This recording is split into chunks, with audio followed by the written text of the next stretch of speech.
I believe them. Because if I don't believe them, I'll go try it. You get it better than sex act? I'll go try the motherfucker. I believe them. They say it's better. Yes, it is. It got to be. Go ahead, Shabbat. Like I once knew this dude. I knew this dude, and he used to sell. And this guy came up, one of his usual customers, and he was like, he sold to him or whatever. And afterwards, the dude kept standing there. And he was like, what are you standing for? Because the dude was smoking a cigarette at the time. He was like, I want to know if I could get your ashes. He's like, get your ashes? He said, yeah. He was going to put them in. He said, you could just put them in my hand. And he stood there the entire time while the brother was smoking a cigarette and ashing in his hand, right? So, like, later on, the brother asked him, so what you going to do with that? He said, it makes his hit smoother, right? And like then a couple days later, the same dude was getting was collecting the ashes. The one who had the cigarette, right? Go ahead. Had sold to him, and the dude was getting pressed out by the police. Him and another guy, right? And that same guy that was collecting the ashes that bought the drugs from him came out and said, "Leave them alone. They not doing nothing." So the police asked the dude, "Well, who are you?" And he pulled all his credentials, and he said, "I'm a rocket scientist for NASA." God damn. See, it's crazy because if you could find a video with that brother, I mean, it's rough. It's a rough situation for most people. You know what I mean? Let's move on. Let's get the brothers' questions real quick. I will go into, this whole thing with grabbing power from the Lord and getting it because the Lord given it. He has the power he's the power. And brother, it's there for you to get if you want it. That's all I can tell you. Any brother or sister that wants power and tired of the life you're living and really want to take hold of things and do something in life, you seek the Lord. You seek after the Lord. You come to class, you listen, you find commanders on your hand, you get up in the Israelite school at UPK, brother, and you get equipped with the things to give you power or give you access to the power. And having access, being tapped into the power, this is a different life you're living. You damn near could see shit before it happened. You damn near could look at something and be like, yeah, that shit's gonna happen. Let's go this way. Because you are tapped in with the power. All right. Where we at? Where we going first? We going Psalms or Melchizedek? Melchizedek might be the easy. We have another caller? Okay, no sweat. You found the video? All right, then Bukwash gonna play the video. Check this out. And tell me we are not seeking death. Tell me we are not, trying to die and have the shit go away. And yeah, that's him. No sweat. You might have to hit the volume. Let me know if you're hearing too, all right? I know sometimes the audio give trouble. No, put it up with everybody else up there. And make the screen big. No, don't conclude that. I probably now on the average spend. Go back to the thing. Go back to the StreamYard. Hit, you know what I'm talking about. No, yeah, that one. All right, go ahead and play it. Am I to conclude that you're finished with it? No, don't conclude that. I probably now, on the average, spend $100 a day. It's about 2 o'clock now. The brother asked him, the brother said, am I to conclude that you're finished with it? He said, no, don't conclude that in the finest English. He said, how dare thou conclude such a preposterous thing? Don't conclude that shit. And this looked like it's probably early 80s. Early 80s or something like that, right? I ain't too sure. It doesn't say it in the description. But $100 a day then, I would imagine, is an immense fortune then. Right? Probably now, on the average, spend $100 a day. It's about 2 o'clock now. Have you had any today? Not yet. Not yet? Not yet. But you can believe when I leave here, it's probably my next stop. Hey, you're a well-educated man. You have some experience in engineering? Yes. You have earning power, obviously. Right. Why would you be fooling with this stuff? You can stand by and see what's happening to your own life, can't you? I used to say the same thing. I used to witness people, and even people who were close to me, have their lives destroyed by it. And I used to witness people sit in these places and spend their last penny. And I say to them, how could you do such a thing, you know? But once you have tried it, you become the anchor banker. You understand. It's that much of a feeling or a sensation that it has wrecked lives, careers, broken up homes. It's just something you can't really describe. What kind of shape is your life in now? Well, I've been a little bit more fortunate than most that I have a roof over my head. Some people who are into crack usually pay their rent months in advance so they don't get evicted, the smart ones. Because believe me, brother, if whatever money you have in your pocket, you walk in there with, you're not going to walk out with it. So how much do you have on you now? A little over $200. And you're going to blow all of that? In about an hour and a half. What's the most you've used in a day? The most I ever spent was $1,300 in 6 hours. $1,300. $1,300 in 6 hours. Brother, $1,300 in 6 hours. You ain't making that money, unless you're selling it to him. If you the pusher, that's the only way you making that shit. $1,300 in 6 hours. That's $200 and something an hour. And he can throw that away because, like, you could lose that in a strip club. You could lose that to some horse. You get the point? That's why he'll tell you it's better than sex. Go ahead. I can't even describe it. I defy anyone to try and tell me it's the most pleasurable thing that they've ever experienced in their life. However, I would never tell anyone to take it. But once they have, I dare them to tell me that it's not the best feeling they've ever had. You love it, don't you? Well, I don't know if I'd say I'd love it, but well, if it's the best feeling you've ever had, you know what most people automatically think, right? It's better than that. Yes. That's what it's about. The interviewer, he didn't even want to say it. He says, you know, most people usually think it's better than that. He ain't hesitate. He ain't think about it a second time. He ain't even be like, well, you know, 6'7". He ain't even like, yeah. He ain't trying to figure this shit out. He said yes. You're adamantly. Go ahead, because I'm reading the Reddit and it said in 81, this is in the 80s, early 81. 80s. That's why I say it looked like early 80s. Go ahead. They said he spent $50,000 in 9 months. Is going to get to it, but that equivalent to today is $173,000 today. Brother, listen now. I remember Command Junior, and in fact, I ain't even say it, but let's say you drug dealers, you're a problem in the neighborhood. And you the reason why we don't have the resources we need and the manpower. And a day is coming shortly when you ain't gonna be able to destroy the neighborhood no more. Right. 100 and how much? $173,538.50. Brother, we'll have passed over on the moon with that type of budget. Everybody gonna have to go to the launching dock.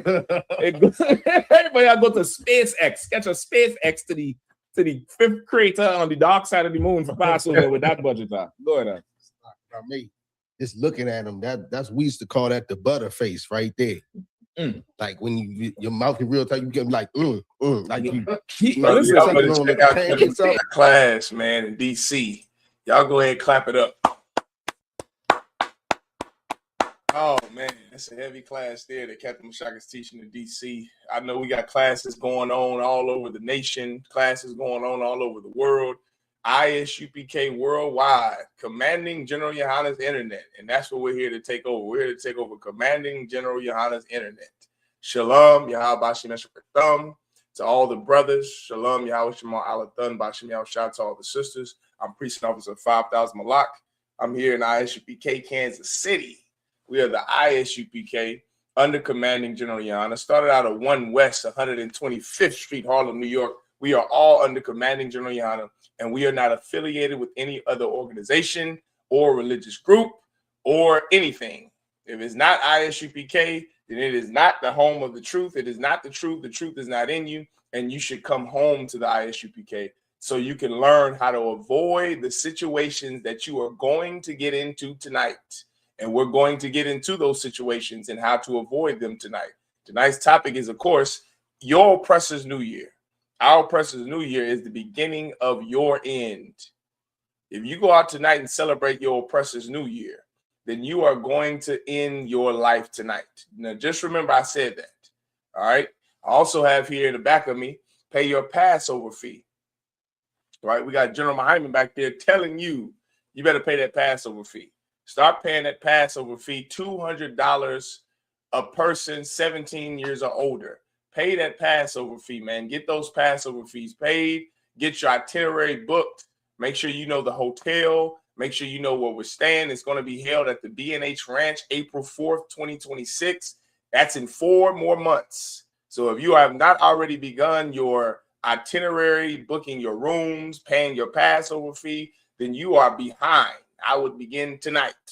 Instead of spending that money on liquor and booze and weed and whores for New Year's Day, you better send that money to Commanding General tonight. Everyone understand? With that being said, Most High Christ, Shalom Israel, let's get it going. Let's get it going. All right. Today we have some good scriptures to break down, and also we have great topics to bring out because, of course, in about 9:15 on the Eastern Standard Time, it's 9:15. Oh, I'm sorry, 8:15. So in roughly 2.5 hours, you're gonna hear gunshots. You're gonna hear everybody saying Happy New Year, Happy New Year. Tonight we're gonna go over the origins of why you celebrate your New Year, your oppressor's New Year, on January 1st. And we're going to talk about how you're still a slave, right? You're still a slave. This so-called New Year that you're celebrating is only because you're a slave, because no one else celebrates the New Year in the dead of winter. And we're going to go over that tonight. Also, breaking down the crime. We're going to go over the crime of what you're going to experience tonight if you decide to go out and celebrate your oppressor's New Year. And the ISUPK, we all stay home. We're staying home tonight and tomorrow night. Shalom, sis. Yahweh Shema Alatha, Bashim Yahushua, the sister Shalom Nar. How you doing, sis? All right. Yeah, we all stay home in the UPK. We won't be hurt. We won't be harmed because the Lord is with us. And we listen to the man that God sent, the man that God elected to lead our people. We're going to listen to him tonight. And we're going to listen to him every day, so that our children won't die the way yours will tonight, so that our mothers, fathers, our brothers and sisters won't perish the way yours are going to tonight. Everyone understand? Uh-oh, who we got here? Who we got here? My main man, Officer 500, Kakam Gabar. Give him Shalom. Hey, shalom. What's going on, Kakam? How you feeling, Doc? I'm Tawab. Ready to get it cracking up in here. Wednesday night law class. Yeah, right. Shout out to Officer Malak. Oh, Most High Christ. The water. Mm-hmm. The water priest. I appreciate that. Shout out to you, brother. It's good to see you. Your rib is good to be seen. You understand? I'm glad that every Wednesday, this brother, every week, not just every Wednesday, this brother is on it up there in Iowa. If you're looking for someone to follow into the truth in Iowa, this brother right here is the man that you want to follow. That's Priest and Officer 500 Kakam Gabar under Commanding General Yana. You understand? This right here, Most High Christ. This brother right here, he's going to show you how not to celebrate New Year's tonight. He's going to show you how not to celebrate the next one, which is for Brewer, which is that evil holiday of Valentine's Day that all you brothers want to have sex with another man's woman. You're in Iowa. This is going to keep you safe. He's going to show you how to be safe. And he's going to show you how to get the Lord's protection on your side. Everyone understand? Anything you wanted to say before we got started, Kakam Gabar? No, I ain't got nothing off top. Everybody hit the like button, hit the share button if y'all could. Yeah, right. Definitely hit the attendance sheet. Yeah, right. So you can get your credits, for your Hebrew name if you're trying to get your Hebrew name. Get your pens and your pads, you know what I'm saying? Because we're gonna bring out precept upon precept. That's right. So with that, Most of get it going. Let's get into it. Do you have any precepts? You don't have to bring them out now, hold them for later, but when I sent you line up those precepts for New Year's or just for Esau's holiday. You could use the same one for any of Esau's holidays. Do you have anything on that could come? Yeah, kind of Macan. Yeah, I got some presets. Okay, no sweat. Saving for later. Saving for at the end of class when we break it all down. Right now we're gonna go into the origins of what you consider tonight your new year. Tonight is not the new year. If just in case you did not know, for all you brothers and sisters out there who are going to ignorantly and blindly celebrate your oppressor's new year, this is not the new year. I think the temperatures shit on Sunday was like -3 degrees between the Midwest, -15-degree wind chills. Everything is dead. This is not new. I sent you a few articles. I wanted you to get me Saturnalia first. We're going to go over why you celebrate New Year in the dead of winter when this is not new. The new year, no matter, and this is a question you will get to over your course or your time in the truth could come. Well, it's just winter here in America because niggas are not well traveled out. They have not been to the Middle East. They have not been to the Mediterranean. They have not been to Asia. Right now, it is colder there than it is in Chicago. Do you understand? All over the earth. Of course, you have Africa. Africa sits on the equator, so they don't get cold. But we're talking about livable places. 80% of Africa is not livable. We're talking about where majority of the earth lives and have always lived, which was not Africa. It's been Asia and it's been the Middle East, which is Asia. And then, of course, now the Western society is in America, the Americas, South Central North America, where it gets cold. It gets cold in South America. It gets cold in North America. It gets cold in Asia. It gets cold everywhere there's someone living. You understand? That's important to know why. Because everywhere is the dead of winter right now. Not just over here in America. That's a easy mistake that a young brother can make. Well, it is just the winter here. No, it is winter everywhere. It's winter in Europe. It's winter in Asia. It's winter here in North and Central and South America. Everyone understand. So everywhere where 90% of the population of the earth lives, it's cold out. You understand? It's very cold. And that's very important to understand because that is the reason why you're celebrating New Year, so-called New Year, in the dead of winter. You got that? Shalom to the sister Bashamath. Shalom, sister Bashamath. Yahweh Shema Alepha. Bashim Yahweh all the way from Dallas, Texas. Good to see you as always, sis. Go ahead, Come Gabar.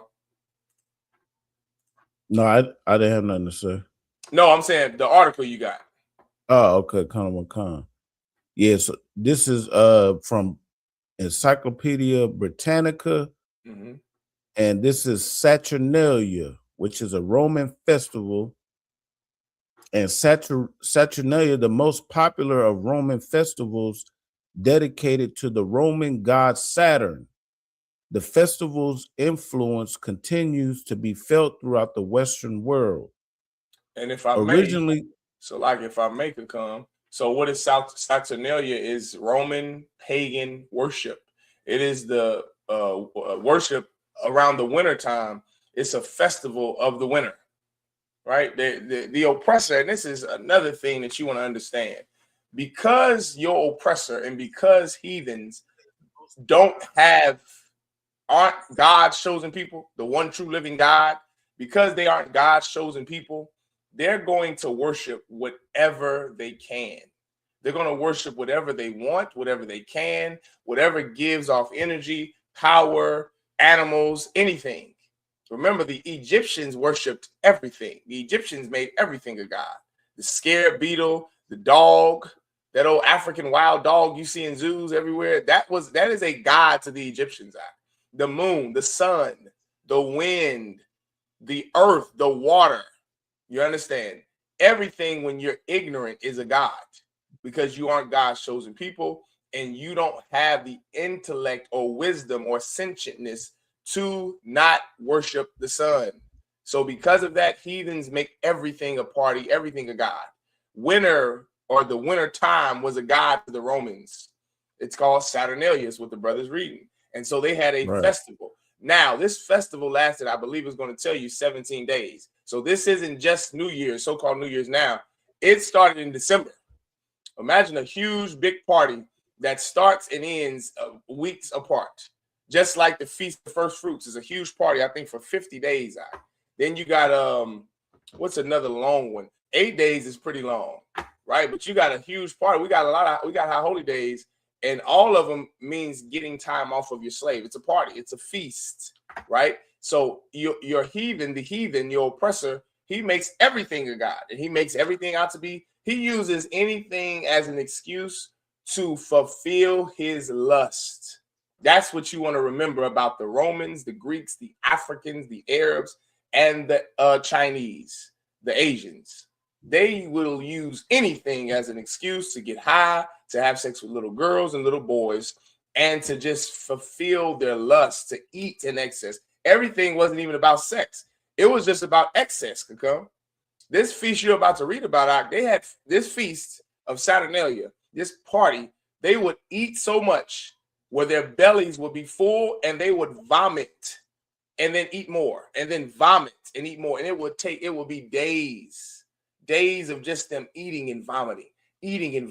What's the point? Decadence. That's the point. Just like your Christian church. Reverend Adam Clayton Powell back in the 1960s called the Black Christian church the most decadent place in the Black community. Because your life in the church is fulfilling your lust. The Black Christian pastor, he can never have enough. He's always wanting more and more. He's so greedy and full of so much avarice that when he gets a big church with stained glass windows, he now is going to beg the people to give him what? More offering and tithe. You used to give me a $900 offering. Now I want $1,000. Now I want $10,000. Now I want $20,000, $50,000. That's the Christian church. It's decadent. Where do they get it from? Your oppressor, mainly the white man. He's the most decadent beast of the field. He can never have enough, and he's never satisfied. So they're going to have a 18-day feast or 18-day party of just an orgy of food, where they just eat and explode, throw up, eat more, and then puke, eat more, and then vomit. That's your oppressor. This is Saturnalia. This is today. This is the season of the times that you're celebrating right now. This so-called New Year, brother, 2,000 years ago, there would be Romans just eating in excess until they vomit and then eat more. Go ahead, you had something you wanted to bring out? Well, I was over here reading the comments, but I don't know if you would address them.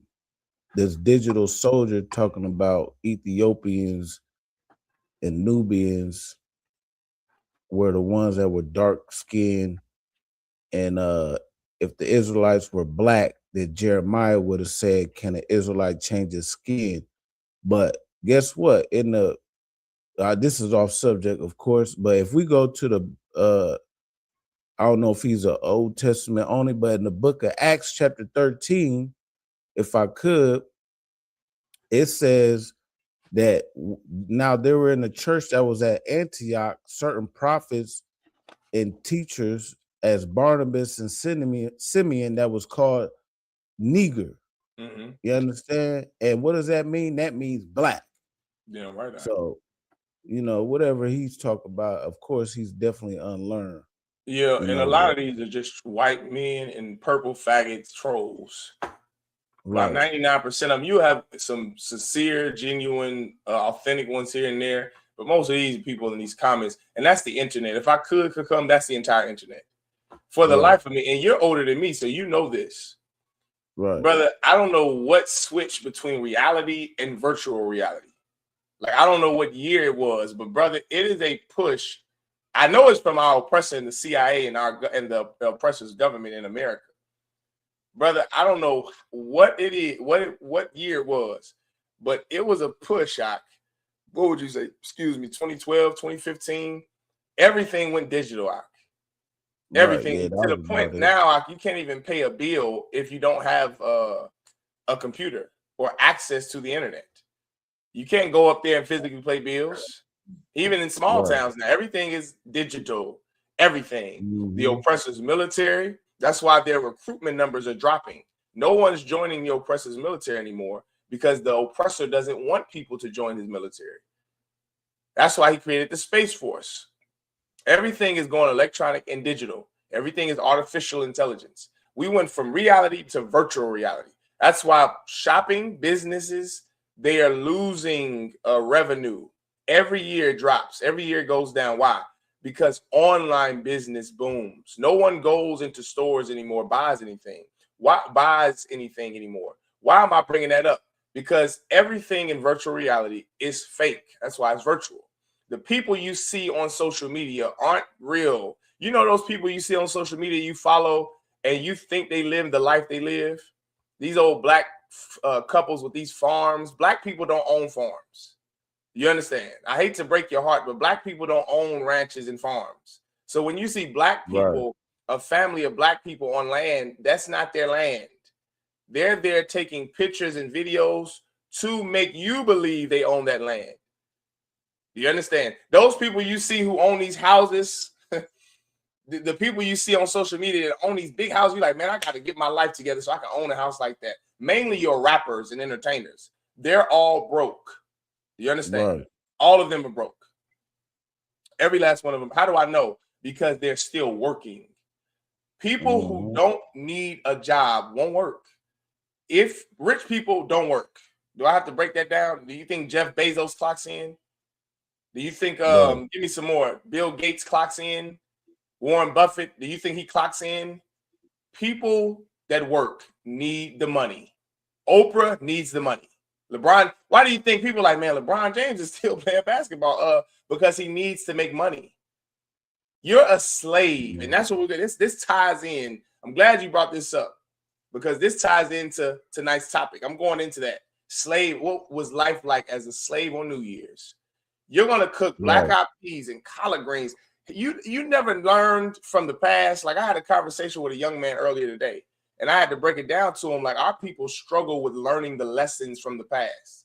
Here you are in 2026, and 200 years ago, your great-great-great-great-grandmother cooked collard greens, swept the floor, made sure that black-eyed peas was on the pot.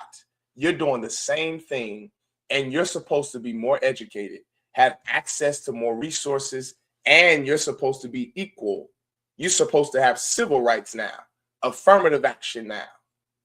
And here you are living the same life as a slave great-grandmother. That isn't sad to you that you made no progress since 1855? You're doing the same tradition, the same thing. And this is the kicker. Now you have something your grandmother didn't have. You have virtual reality. You have the internet. You live in virtual reality. Virtual, meaning it's not real. You believe a life on the internet that is fake. The people that are making videos on the internet aren't real. Do you understand? Do I have to break that down? Or is there a grown adults in the comment section? Is there anybody real in the comment section that's a grown adult? These people that comment, these people that like post, these are all bots. These people are not real. There's studies and proof of everything I'm saying. The people that you see on social media with these gigantic mansions, that's not really their mansion. I hope I'm not breaking y'all's heart, but I got to tell you the truth, Kakum. I got to tell these niggas the truth. These people are not living that life. Those musicians, those basketball players, those black people who are entertainers, we're all broke and we're all slaves. All of us. You got a few slaves that make a little bit more than us. LeBron makes more money than us, but he's still a broke slave compared to your oppressor. And here's another thing, we have no power. That's another thing, which is why you're cooking the collard greens right now. That's why you made sure you cleaned your house today. That's why you made sure that you had black-eyed peas on the stove, because you are looking for something that is not real, that's going to give you power, that really can't give you power. Instead of simply coming into the ISUPK and getting real power, real knowledge, real universal practical knowledge, do you know what you do? You cook collard greens and spit on a broom when you sweep somebody's feet. That's what you do, because you have pseudo power.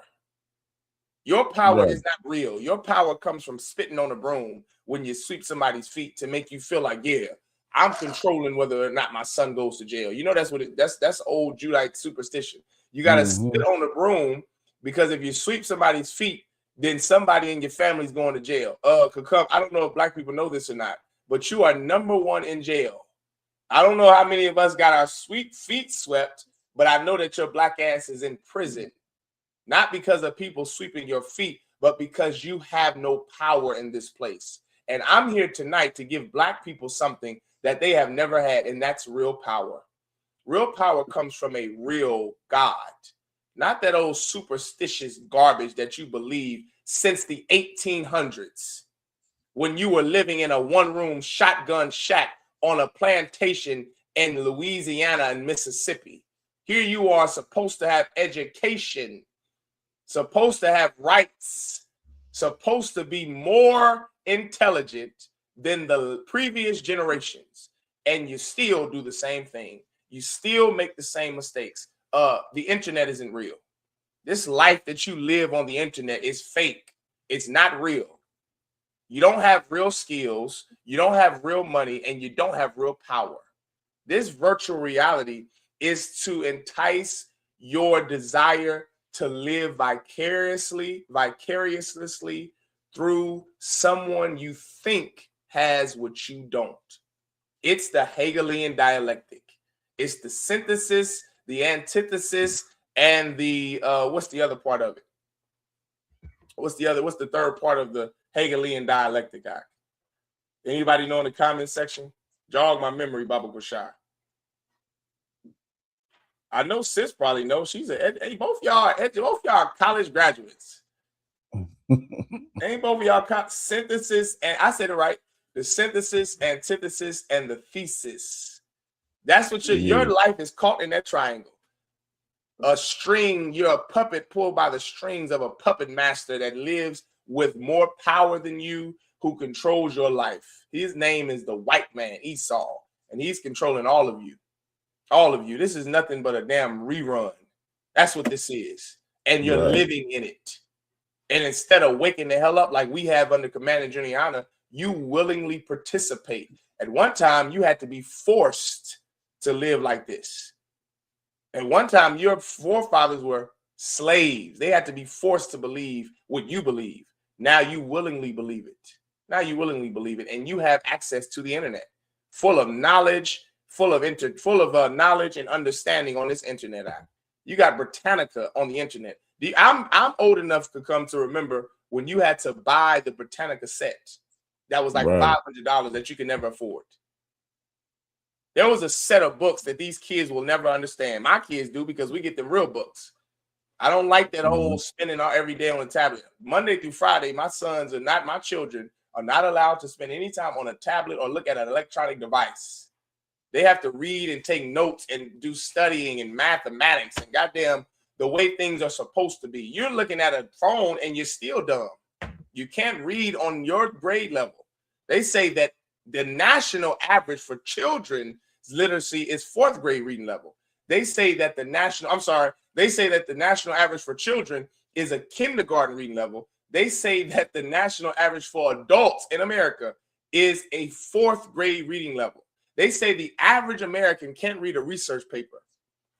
The average American he doesn't know how to write a dissertation or what a thesis, antithesis, or a synthesis is. You can't read. You don't have reading comprehension.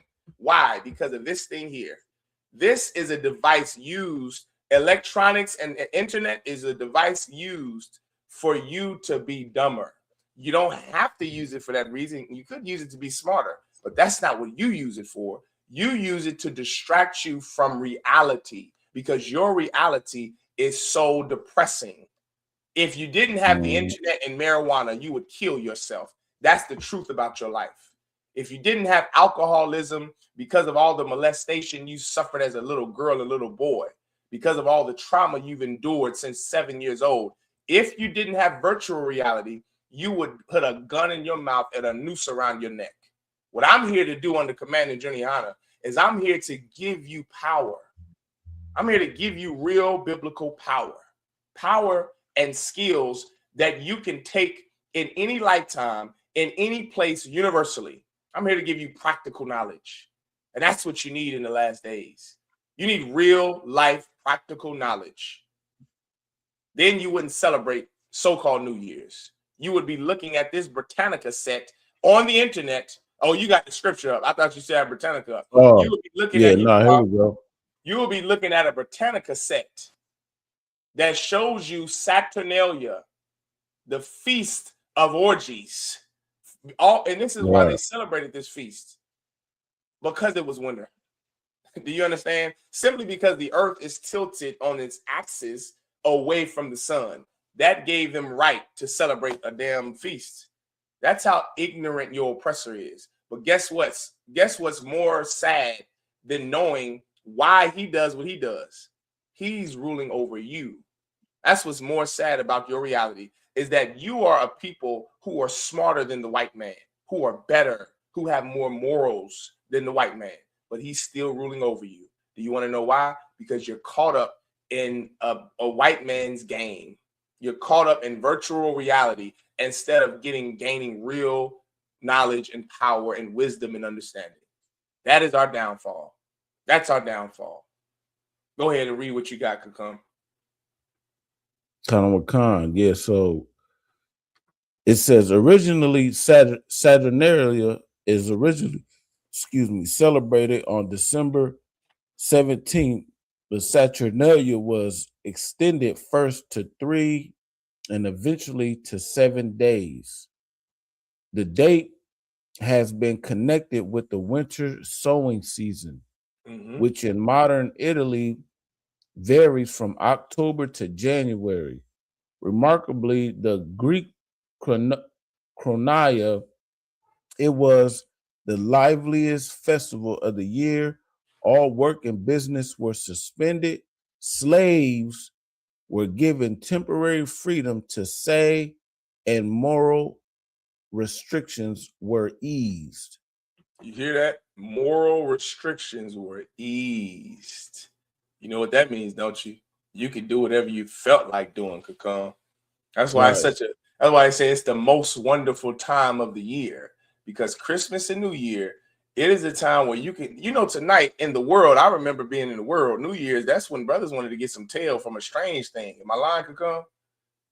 Right. Brothers in New Year saying, man, I'm keeping this phone on because I know some hoe is going to call me saying she want me to come top 5 of that tail, and I'm going to do it unprotected. I'm going to wake up burning, but I'm going to fulfill my lust, because all morals are eased. Moral restriction is eased during Saturnalia. You are just a puppet of your slave master. You do everything the white man does. And could come, for the life of me, I will never understand this side. How is it that you have black men like what's his name, Mark? The one that called Captain Cesariak, Baptist Cesariak, the one in California? Say that one more time. Whack 100. Whack 100. This is what I would never understand about brothers in the streets. Brother, have you talked to brothers in the streets lately, Kakam? Oh, what kind? Okay, let me ask you a question. When you talk to them about I know they still celebrate Christmas and Thanksgiving and New Year's. Do they, when you ask them questions, do you ever get into any politics like, hey man, what do you think about Trump? You ever ask a brother in the streets that, a brother that's fresh out of jail or a brother in the streets, what did he say? Shit, they gonna say that F Donald Trump, pretty much. Okay, now when you talk to them about anything else political, what are they? What is their spirit like in the streets? Brothers in the streets, how are they talking? I mean, most Negroes out here don't even pay attention to that. You know what I mean? Now you got, every now and again, you might got your so-called want to be educated brothers out here, and they got, everybody want to be woke all of a sudden, right? You know what I mean? So-called woke, but overall, because we in the UPK, we got the spirit of the Lord on us. Most of these brothers and sisters don't know what the hell's going on. Yeah, right. And the reason I asked that, Salaki, I'm sorry, I didn't know you weren't finished. Go ahead, I'm sorry. No, I was just gonna say they kind of just regurgitate certain things that they hear. Yes. You know, like you just brought out, whatever they see, a meme, they spit and regurgitate memes. You know what I mean? But they really don't study. They don't really get too in depth, you know, to the solution and the cause or the solution. Mm-hmm. Yeah, that's hey, give him a hand. I'm gonna tell you something I do know. Brothers in the streets absolutely love what Donald Trump is doing. You understand? Let this blow your mind, Doc. It once again with the virtual reality and the internet could come. I don't know when it was that brothers who are in the streets who's supposed to be rebels. Brothers in the streets are supposed to have that spirit of being against the establishment.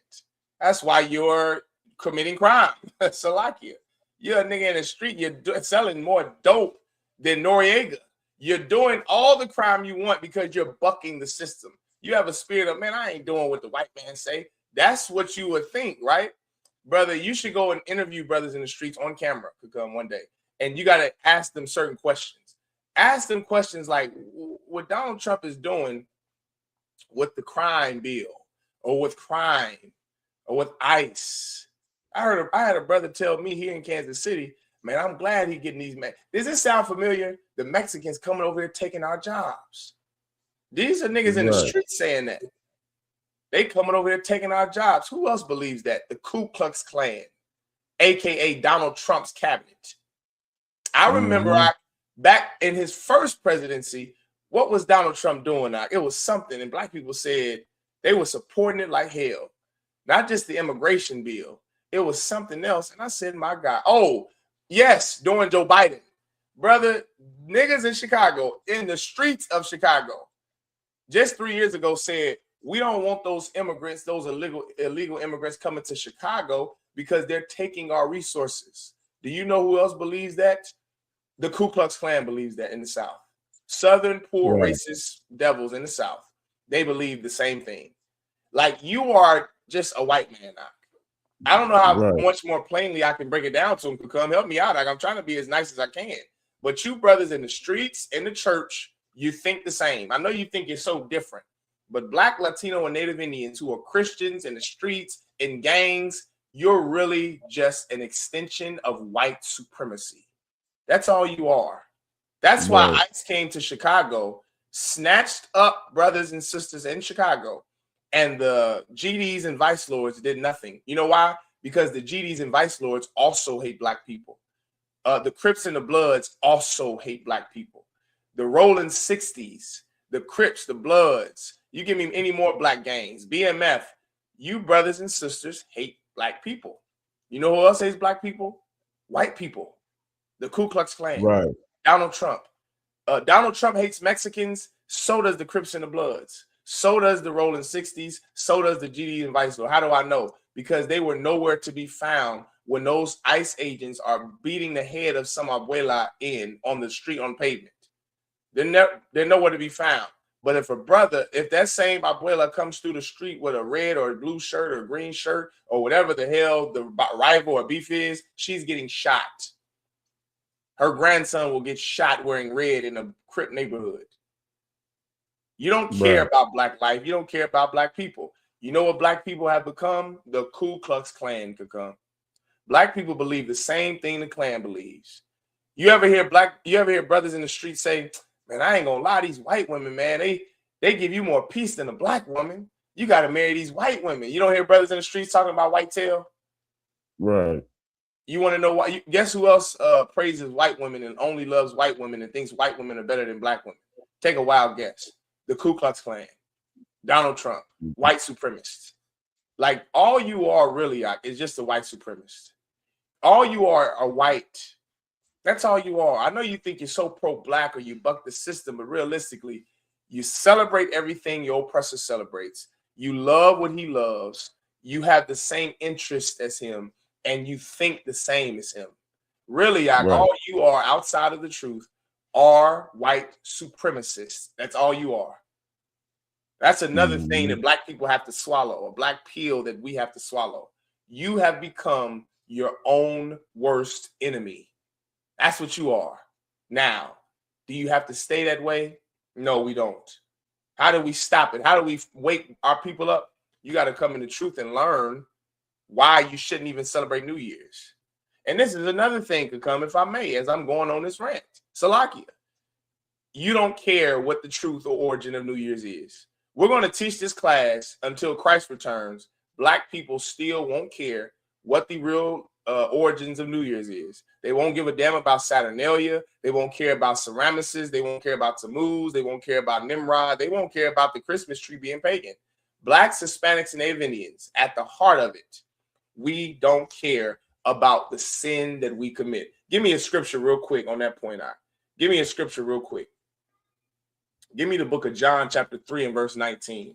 I remember that by heart. Give me John 3 and 19 real quick. And then we're going to go back to Semiramis or Saturnalia. Give me John 3 and 19 real quick. Here's something that we have to accept and we have to really digest. You love to sin. And that is the truth about you. You really love the sin that you commit. You don't care what the origins of something are. We're going to teach about the truth of life and give you universal practical knowledge until Christ returns, and you still won't give a damn about any of it. You don't think drug dealers know they're doing wrong by selling their people drugs? You don't think they know that? You don't think sisters know it's wrong to be a whore and a slut? You don't think sisters know they shouldn't be strippers? You don't think sisters know that they should not be scissoring some other girl, that their LGBT lifestyle is wrong? You don't think they know that? They do know it. They love it. That's what you have to accept. You have to accept that you love to sin. You love to have an addiction to porn. You love to touch little kids. You love to have sex with another man's woman, don't you? You love to be Mr. Steal Your Girl. You love Christmas and Thanksgiving. You know in 2025 that Thanksgiving is celebrating the murder of the North American Indian, another brown people, your people, and you're still going to eat that turkey. You're still going to say, well, it's called Friendsgiving now. You're still going to do it. You want to know why? Because you don't give a damn. You love to sin. You don't care that Christmas is a pagan idol worship. You don't care that it worships the god Nimrod of an African people. You don't care that it offends your God. You don't care. Here's what you have to remember. Because you don't care why you sin, God won't care when you die from your sin. That's what you have to remember. Precept could come. Precept.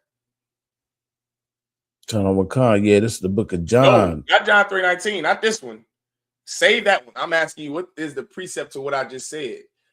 Because you don't care because you don't care of the sin that you commit, because you don't care that you offend your God and that you hurt your God and you provoke him to wrath, because you don't care, guess what? God won't care when he puts you to death. God won't care when you get cancer. God won't care when you get HIV and AIDS. Precept. Well, there's so many of them. Shit, You're right. It is a lot of. One I was thinking of was because you put up a no God for me, I put up a no people for you. That's a good one. Give him a hand. One, I'm gonna tell you the one I was thinking of. The one I was thinking of is he gave them up to vile affection. You know why that's always so heavy to me? Because it says he gave them up. They asked for it, and this is what he gave you. You want this life, don't you? You want to you want America to last forever. You really don't give a damn about oppression in America. I see you Negroes post videos and get millions of followers because of your historical black breakdown and content. Meanwhile, you have sex with white people.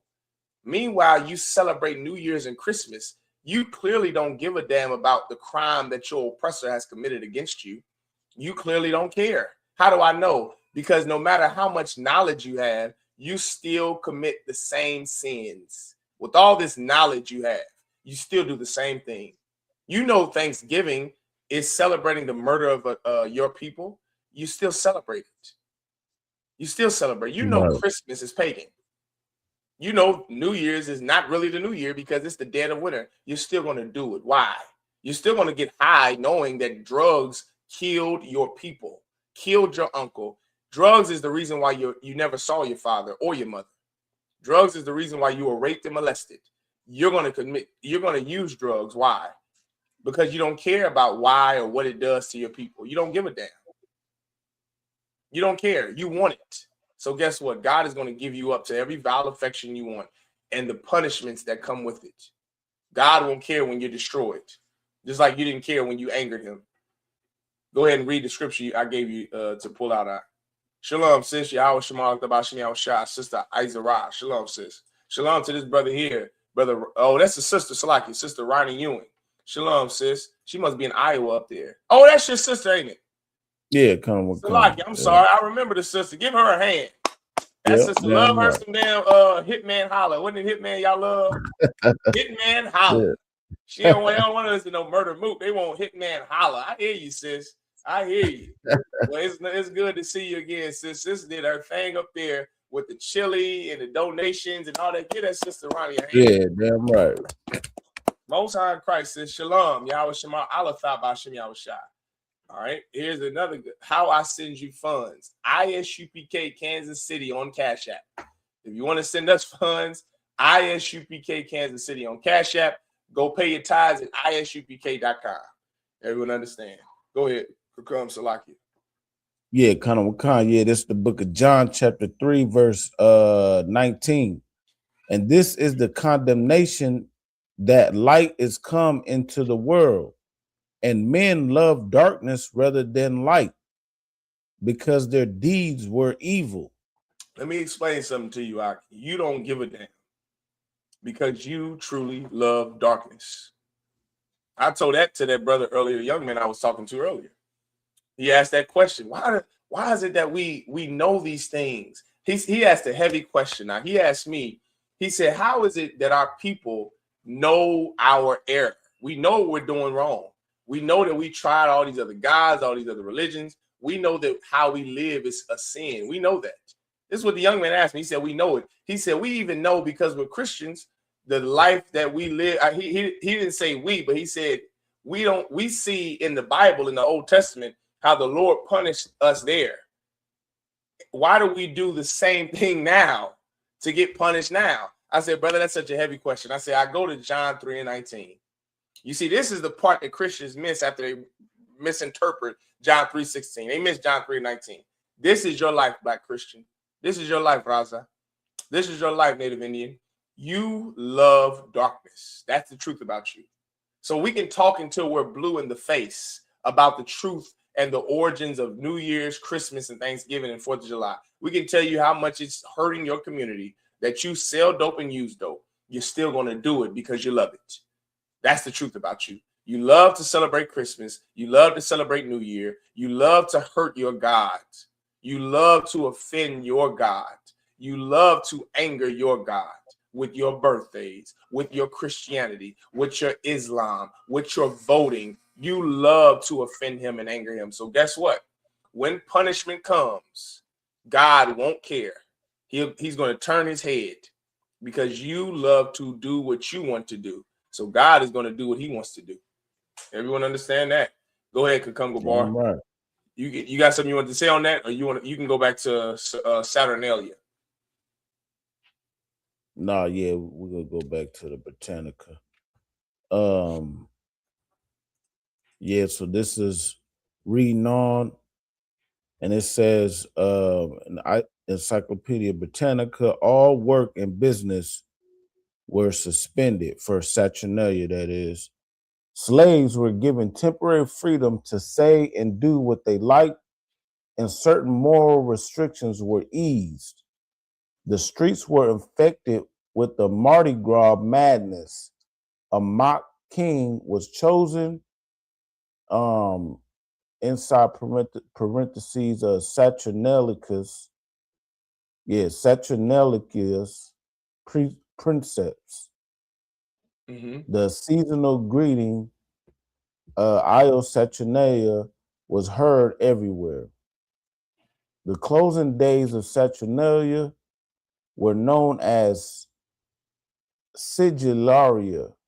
because of the custom of making toward the end of the festival presents of candles, wax models of fruit, and waxen statues, which were fashioned by the sigillari or manufacturers of small figures in wax and other media.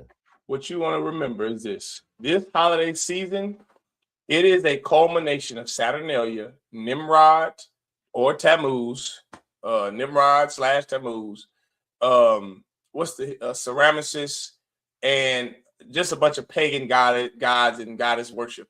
It's a bunch of nonsense garbage that you're going to continue to participate in because realistically, you love white people, you love their culture, you love America, and you love to sin. Everyone understand? All right. Now go to the next one I gave you. Go to slaves. It's Salakia. Was there one more article? Or was the slaves one the last one I sent you? You got the Janus one. Give me Janus. It ain't gonna make a difference to come. How do I know? Because in about 3 hours, we're still gonna hear gunshots. Right. Since 1969, the ISUPK have been teaching you and warning you to never celebrate your oppressor's New Year. That New Year isn't tonight. It's in the spring when everything grows and everything is new. This is Janus. This is Saturnalia. We've been saying it since the 60s. You still fire off gunshots. Tonight is the beginning of your end. Just remember I told you that. You're going to go to jail tonight. You're going to get shot tonight. You're going to get killed tonight, raped tonight, destroyed tonight. You know why? Because you refuse to listen to the men of God. That's why. You refuse to listen to us, and we're on these streams and platforms. Captain Tazark is all over the internet. You know what's going to happen in the last days? You won't be able to say, I didn't know about the Israelites. I didn't know about we had to come into the truth. Because then you would be lying. Everyone is going to have the opportunity to wake the hell up. You decide to stay asleep because you love sin. You love darkness. That's the truth about you. So God is not going to feel bad when he destroys you tonight at 12 a.m. Go ahead, Kakam. Read Janus. Yeah, kind of. If I could, so just since we brought up that in Saturnalia, well, you know what? I'll wait on that. Wow, what was you going to say? No, I was just gonna bring up a precept, but I could probably bring that out right after we talk about Janus. Okay, no sweat. Go ahead, mighty man. All right. Kind. So this is also in the Book of Britannica. Janus, a Roman god. Read on.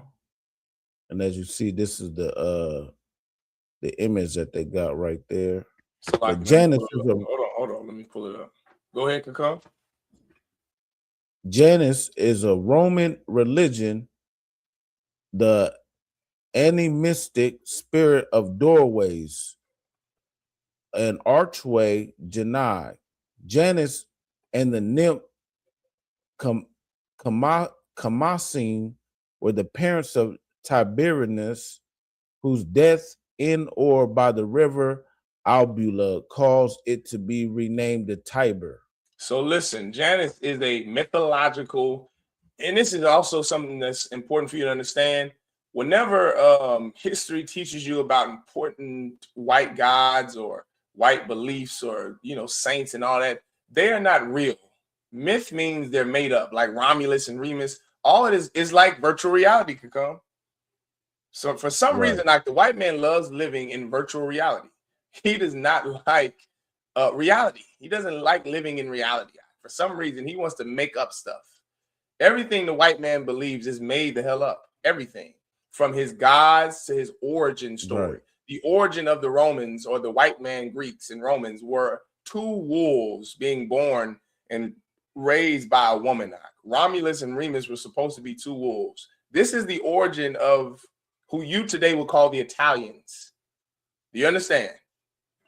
This is what they believe is their origin story. And when you go to Italy, it's there. It's not like this is something hidden. They really believe this. Like, I've been to Italy. I know what I'm talking about. It's there.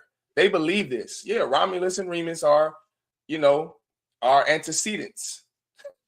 This is what they would tell you. Like, they believe they descend from wolves and apes and monkeys. The white man is really a child. He's really a stupid, sottish child. That's what the white man is. And here you are following what he believes you're a child too. That's why you believe what's on the internet is real.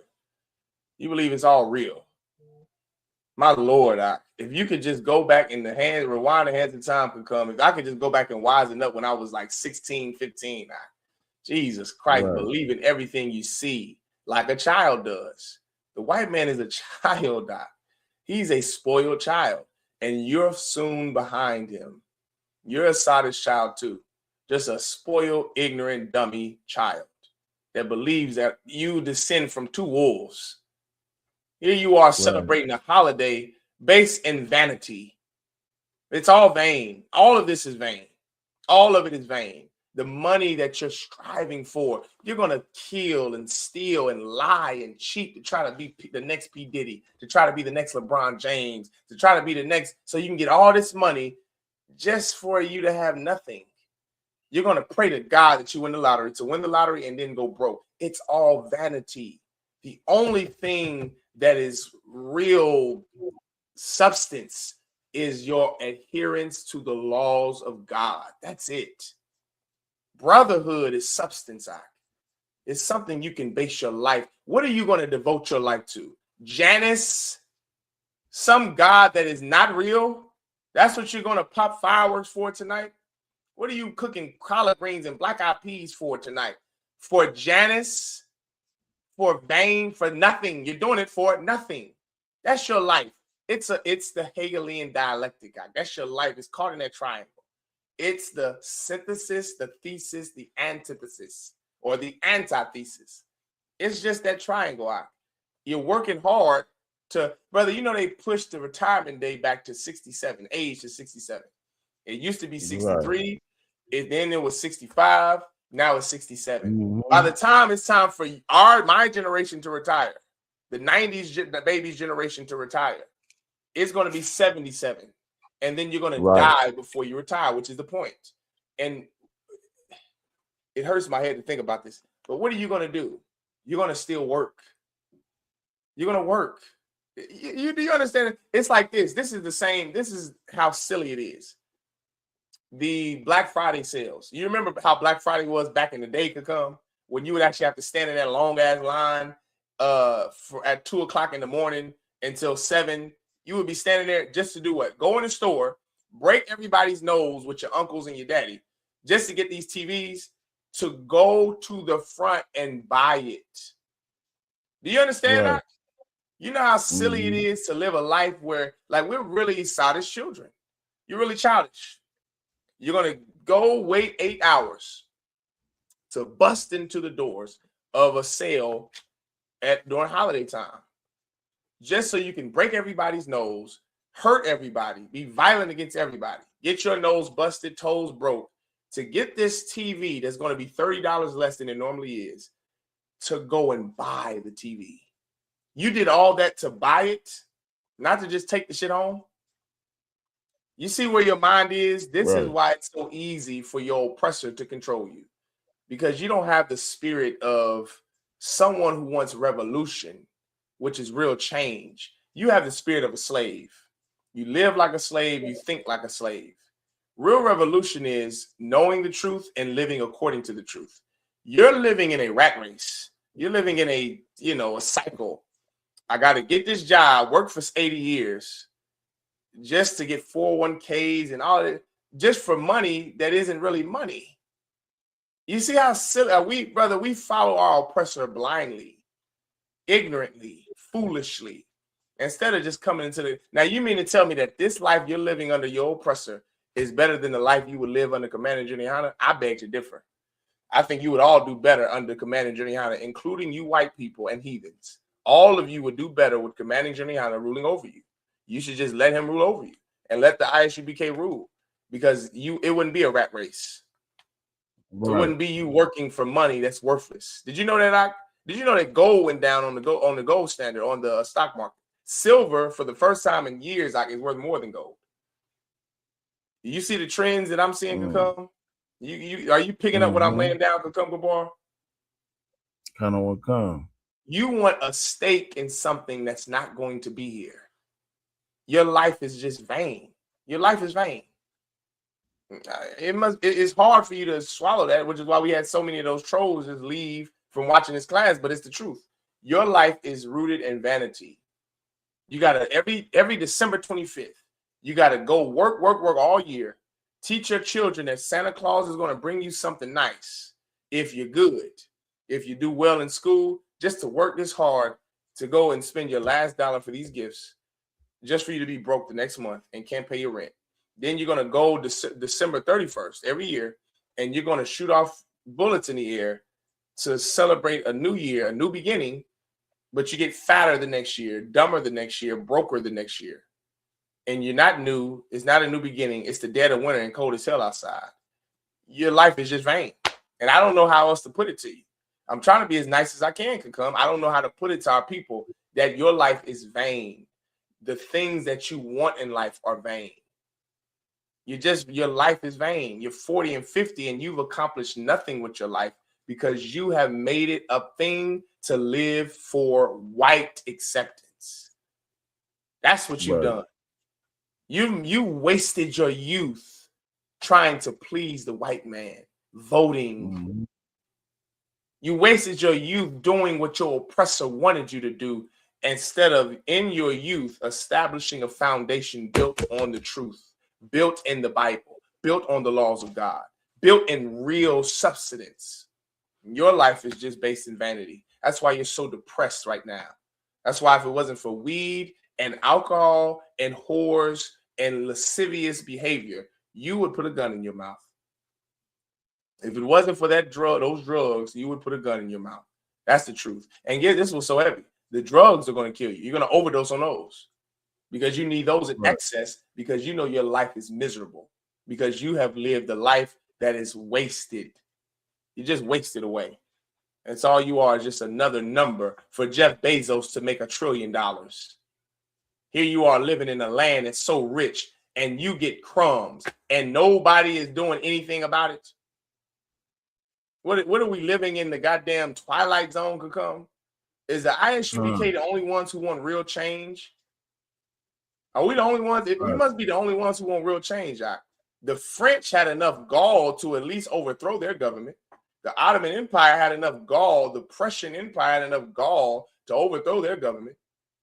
They did that. They realized they were living in a rat race. They were living in the Hegelian dialectic, and they got sick of it. It didn't take them 250 years.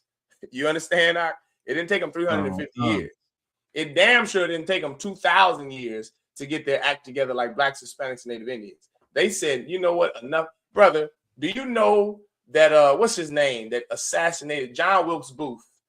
Do you know that John Wilkes Booth assassinated Abraham Lincoln 4 days after the Civil War ended? 4 days after Emancipation Proclamation. Did you know that could come? Yeah, come.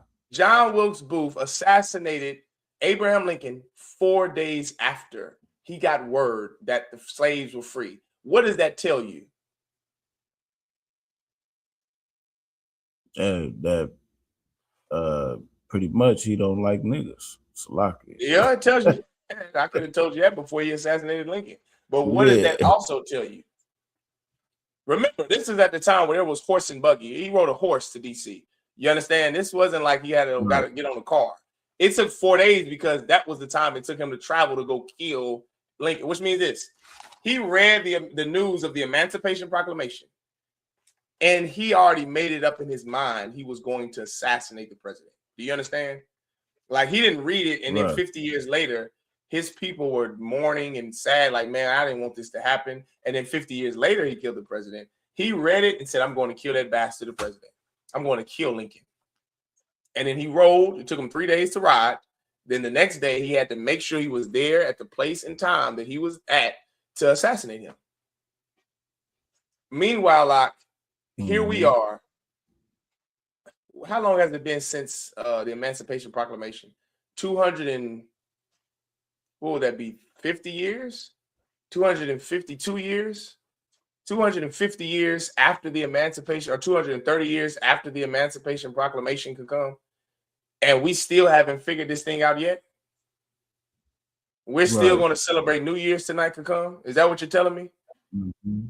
after the Reconstruction era, after all of the crime our oppressor has done to us, and we're going to still willingly be his slave?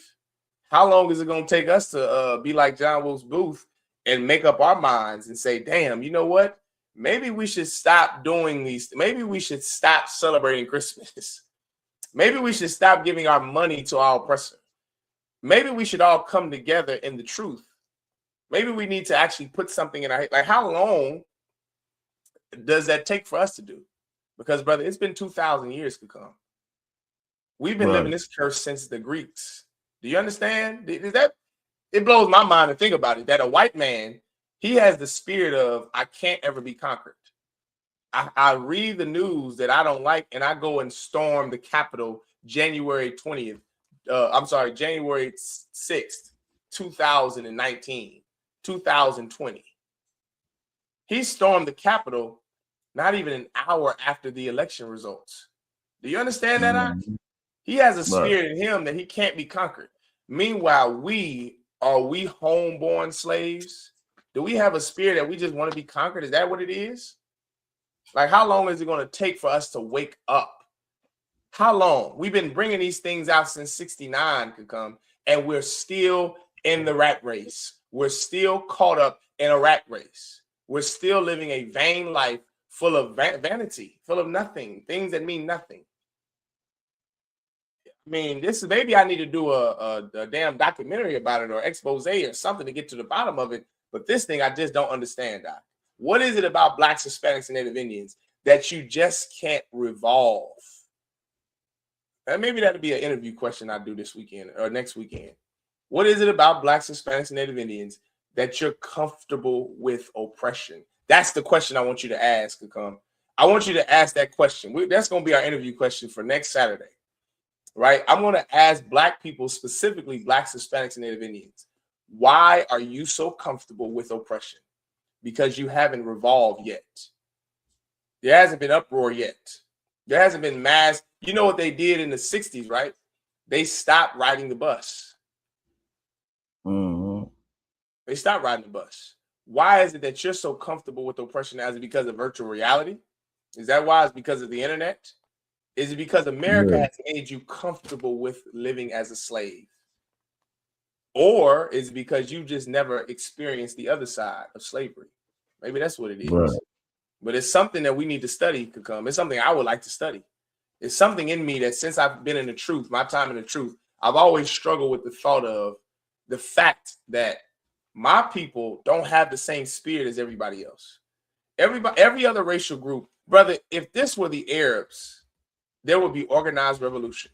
If the Arabs lived in the richest country that has ever existed in world history, and they're starving, and their children are being pulled over by the cops and being beat and shot every day, there would be organized revolution if this were the Arabs. If this were the Africans, there will be civil war. If this were the white man, they would read the Emancipation Proclamation, storm the Capitol, and kill the president. How is it that Blacks, Hispanics, and Native Indians are so comfortable with taking abuse, with being abused, with having our cities burned to the goddamn ground, with losing our revenue, with losing someone stripping your culture, raping your daughters and your wives, and you do nothing? You sit back and accept defeat. You sit back and celebrate the person who oppressed your forefathers, who's oppressing you. You sit back and say, well, if you can't beat them, join them. What spirit was that? The spirit that Judas Maccabees had? Because that ain't the spirit of our forefathers. To sit back and just accept defeat. You were going to say something, Kakam Salaki? Yeah, I was going to say, definitely. You know, that's the classic Hosea 4. You know, our people destroyed for a lack of knowledge. You know what I mean? And because we reject knowledge, you know, the Lord shall reject thee. You know, and then also was to say, the Lord said, who he said? I think it was to Ezekiel, right? If I'm not mistaken, he said, surely if I would have, he said, I sent you to those of not of a different tongue, you know, those are your own people. But if I would have sent you to those of another tongue, or whatnot, they would surely have listened by now. You know, pretty much. You know what precept I'm talking about? That's heavy, Con. Yeah, that's heavy.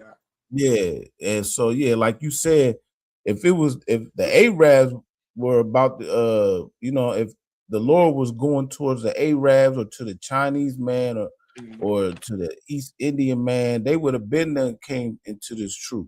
Damn right. You know what I'm saying? But that just goes to show you that the truth is only for the Israelites. Damn right. But you know, guess what? This truth is only for Blacks, Hispanics, and Native Americans, and we just hard headed. You know what I mean? We don't want to hear it. And like it says in Jeremiah too, like you said, because thou lovest oppression, surely it shall come down as a breach. You know, everything's gonna be crashing down on you because we're so comfortable in this lifestyle in America and Babylon the Great. And you know, for those who ain't listening to the Most High God and listening to Commanding General Yohana and coming into this truth, listen, the rug is gonna get swept from under your feet. Yeah, right. You know, and you ain't gonna know what to do when everything hits the fan. Yeah, right. Yeah. Yeah. Right. Yeah, brother, that's heavy. What you said, I know the scripture you're referring to, and that's heavy. That's a heavy point. And if I may, it would drive a man crazy. Now you see all the prophets was, I mean, people thought they were crazy because it was like the spirit we have when we ask these questions could come. They wondering the same thing, and they kept asking the Lord. Remember, Ezra's, he was famous for just getting on God's nerve about asking God, how long is this going to be? How long are you going to torture and torment your people? How long do we have to be oppressed? How long? He could not stand the fact that the Lord was not answering the day and time. Like he wanted a day and time of when are we going to be free? Why is it taking so long? You know what I've learned? Reading about Ezra, the book of Ezra could come and just knowing the spirit of a prophet, because I'm a prophet and we're prophets of God in the ISUPK. You know what I've learned, Doc? We are preventing our own salvation. Right. It's the sad truth, Doc. Give me hold Job 12:6. Right. I think everybody got the point about Janice. Everybody, listen, let me tell you something, Doc. Let me pull me on full screen could come. Let me explain something to everybody. Don't celebrate New Year's tonight.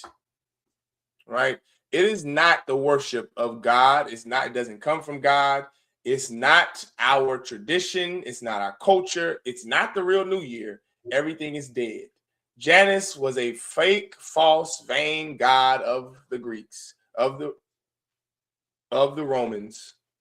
And this fake, false god, he was supposed to be synonymous with, or he was a two-faced god that was supposed to be synonymous with doorways, with openings. And so because it's something new, you get to become new. You get to walk through this path, this new doorway on New Year's. It's new. You get to go to the gym and be a new person, a new creature. All of it's vain. All of it's stupid. Change comes from what you are willing to give up to serve God. That's what real change comes from. If you're Black, Hispanic, and Native Indian, do not celebrate New Year's tonight. Stay home. Don't celebrate New Year's. Don't tell anyone Happy New Year. Just go to bed. Go to bed. That's what you do. Go to sleep. And then when you wake up, get in contact with your nearest ISUPK school. Everyone understand? Salakia. That's right. Now that we got that out the way, I want you to give me Job 12:6 out. Baba Kashah.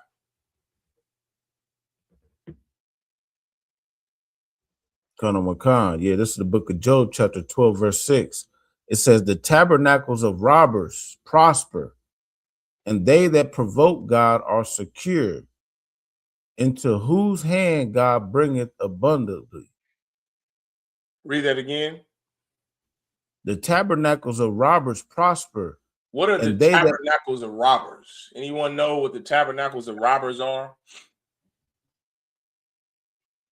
Anyone online want to give it a shot? What is the tabernacles of robbers? Anybody online want to give it a shot? Anyone in class could come. Shalom Nahar. Y'all want to try to give it a shot? What is the Tabernacles of Robbers? We got some time. We're going to break these things down. We're going to wake our people up, so help me God.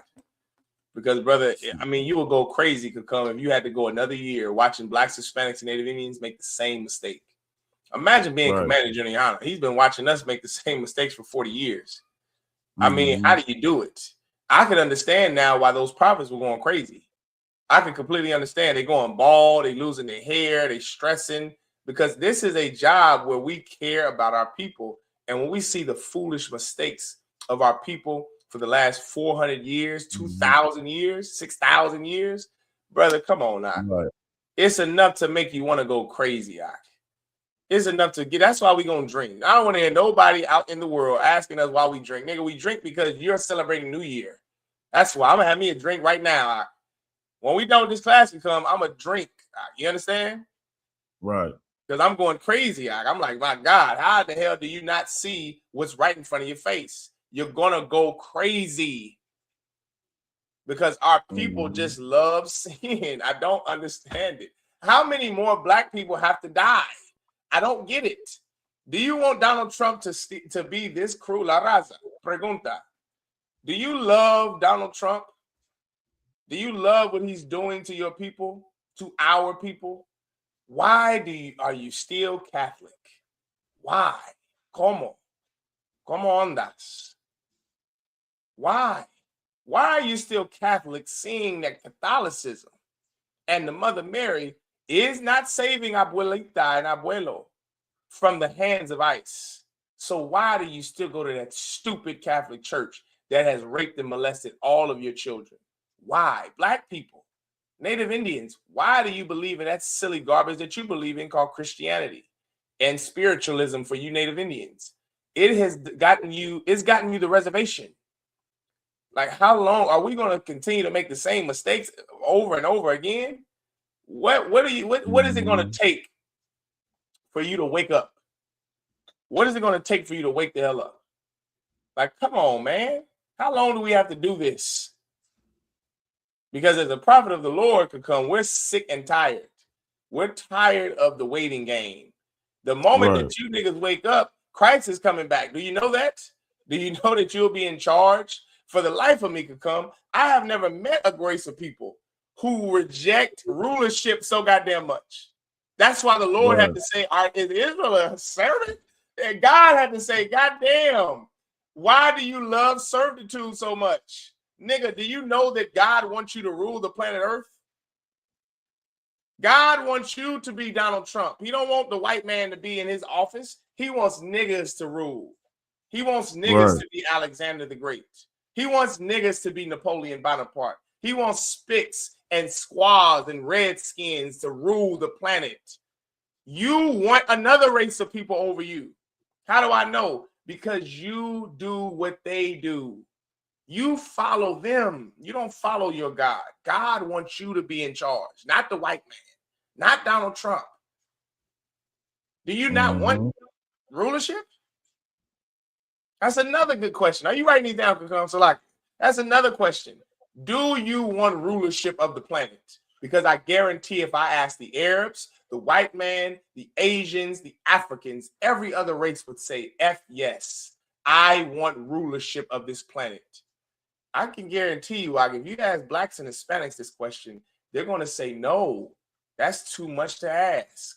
I couldn't rule this planet. It's too much responsibility. Meanwhile, other races are going to say yes, and they won't even think about it, Kakam. I can almost guarantee if we do this interview, they won't even think about their response. Niggas, do you not want to rule? You don't want to be in charge? You don't want to decide who lives and dies? You don't want that? What do you want? They're already shooting right now outside this house. It's not even 8:30. Right. You just answered my question. That was the Lord could come. Do you understand? These niggas shooting, that's the Lord. These niggas answer my question. They must hear this class tonight. They just answered. They said, bop, bop, bop, bop. Hell no, we don't want power. We don't want authority. We want to shoot guns on New Year every year, but live in poverty, but live in squalor. But our daughters get raped and molested. But our sons go to prison. That's what we want. We want pleasure. That's what we want. We don't want to rule. No sweat, niggas. You answer my question. Thank you, Negroes. Thank you, 12 tribes of Israel. You just answered my question. El Raza, do you want rulership or do you want ICE to come into your neighborhoods and continue to split your family apart? Is that what you want? I hate to say this, but I think Issachar is going to answer my question too. Because I think right now they're getting drunk and also firing shots in the air and fireworks to celebrate Nuevos Años. I can almost guarantee it. Feliz Nuevos Años. I already know it. They answer my question now. Let's keep going now before I get depressed.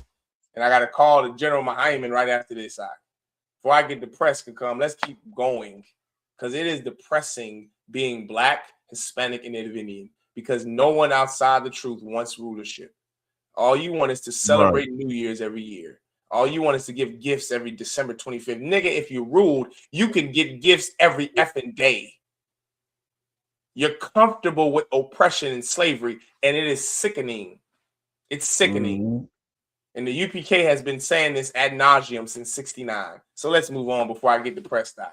I'm gonna go out and buy me a bottle if we don't hurry up with this class. I'm gonna go drive up there to Des Moines, and I'm gonna be drinking with you and my sister up there. Y'all gonna have to call the general and say, Salaki, sir, but Officer Malak up here drunk. Malak up here drunk. He's drunk because he's sad to see the misery of his people. And he's sad to see that his people don't want to change. If I see it, what do you think God sees? Go ahead and read what you got out. Yeah, this is the book of Job, chapter 12 and verse 6. It says, the tabernacles of robbers prosper. But yeah, to answer that, I don't think we ever answered. No one answered it. Everybody's in the comments talking. Nobody's answering the question. That's pretty much Donald Trump. You know, give Donald him Trump, Jeff Bezos, Christopher Columbus. You know, as far as how far you want to go back, the so-called white man in general. Damn right, but it's not just strict to them, but you know what the Somalians they just robbed America for what, $1 billion? Yeah, money that was supposed to go to the so-called Black communities. Yes, you know what I mean? Yes. And then go ahead, Salaki, go ahead. And then they took that money, and now they done made a whole new country called Somaliland. Yes, they have. They took $1 billion something from the Black community here in Minneapolis and God knows where else. And then they funded themselves and got approved by the Israeli government to call themselves Somaliland. Good night.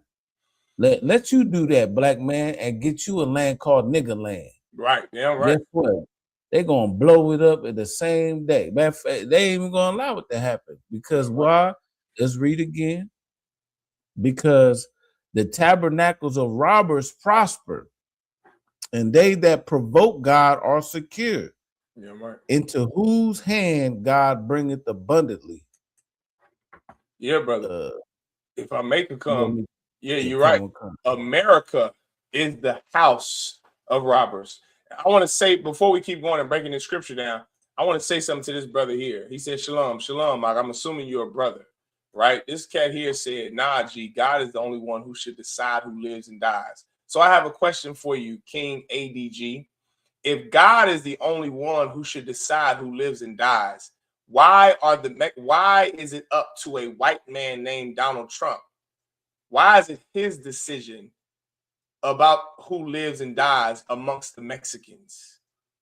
If God is the only one who should decide who lives and dies, why is the white man deciding who stays or who leaves? Who goes or who stays? Who gets abused by ICE and who doesn't get abused by ICE? Who goes to prison to pick cotton in Angola and who gets to stay home? How is it that God is the only one who decides who lives or dies? But I live in America and I live in the reality. And I see that white people decide in my community who gets resources and who gets Somaliland. I see that it's Donald Trump and the white man who decides if he gets to invade Venezuela or if he gets to spare this country that kisses his ass. Why is it that only Black Christians don't want power and don't want rulership? Are you kidding me, King ADG? You're going to tell me that God is the only one who lives and dies when for the last 400 years, white people have decided whether you lived or you died, whether Emmett Till lived or died, whether Reese Taylor was raped or whether she got to go home safe. Why is it in the minds of Black Christians that you're so comfortable with oppression? You're comfortable with slavery. I just told you that that devil that unalived the president, Abraham Lincoln, he read the news of the Emancipation Proclamation, and 4 days later, he rode on his horse to D.C. and assassinated the president. Why is it that you are so comfortable with oppression?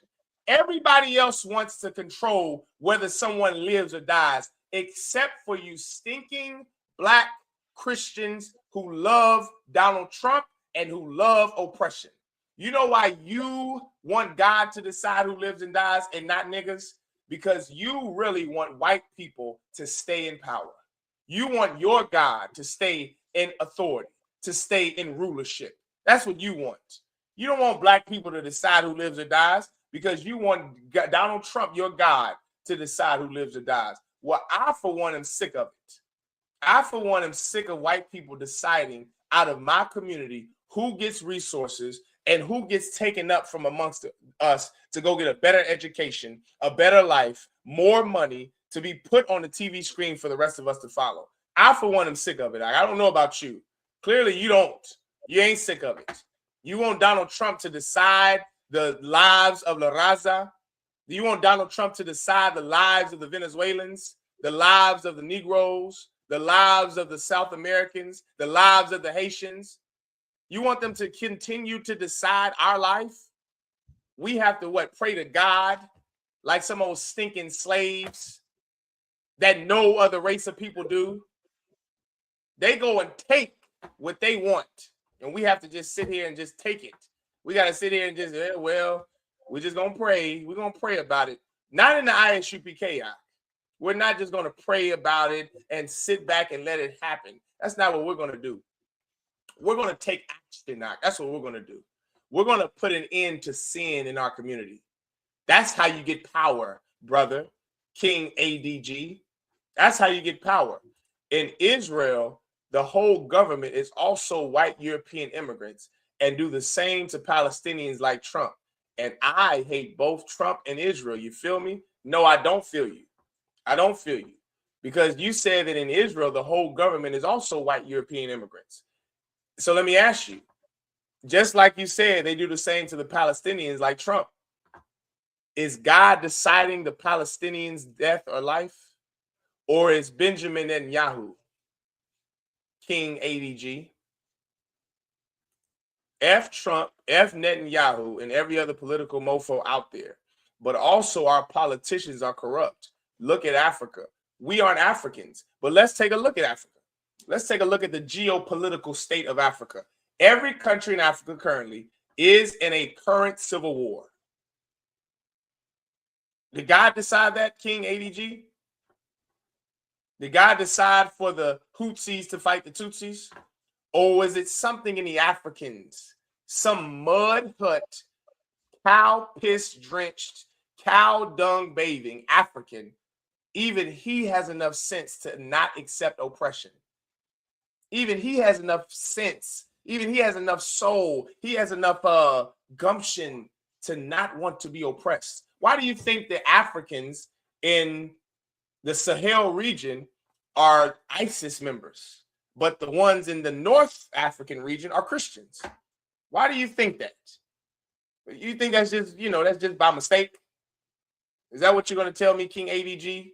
Why is it that the Africans in the Sahel region, like Nigeria and those countries in the Sahel region of Africa, why do they partner with ISIS and believe what ISIS believes?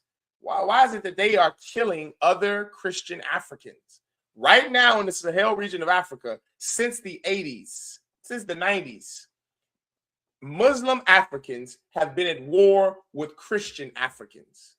Why is that, King ADG? Why? Why is that?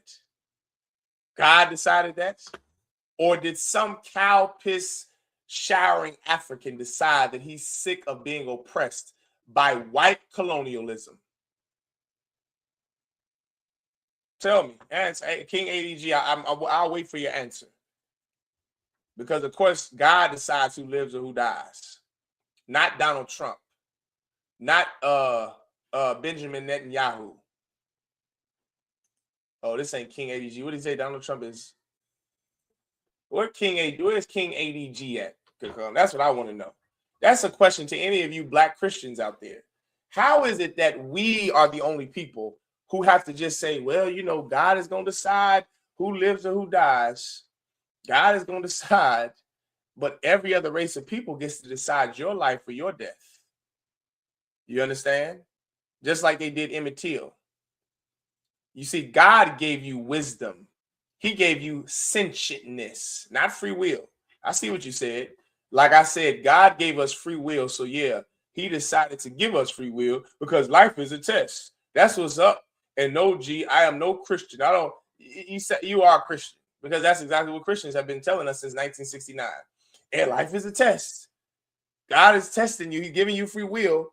Well, if God is testing you, why would he give you free will to know that you're going to fail the test? You see how this could just go in circles could come? This just goes into a roundabout circle. Here's what God did. God gave you balls. He gave you hands to fight.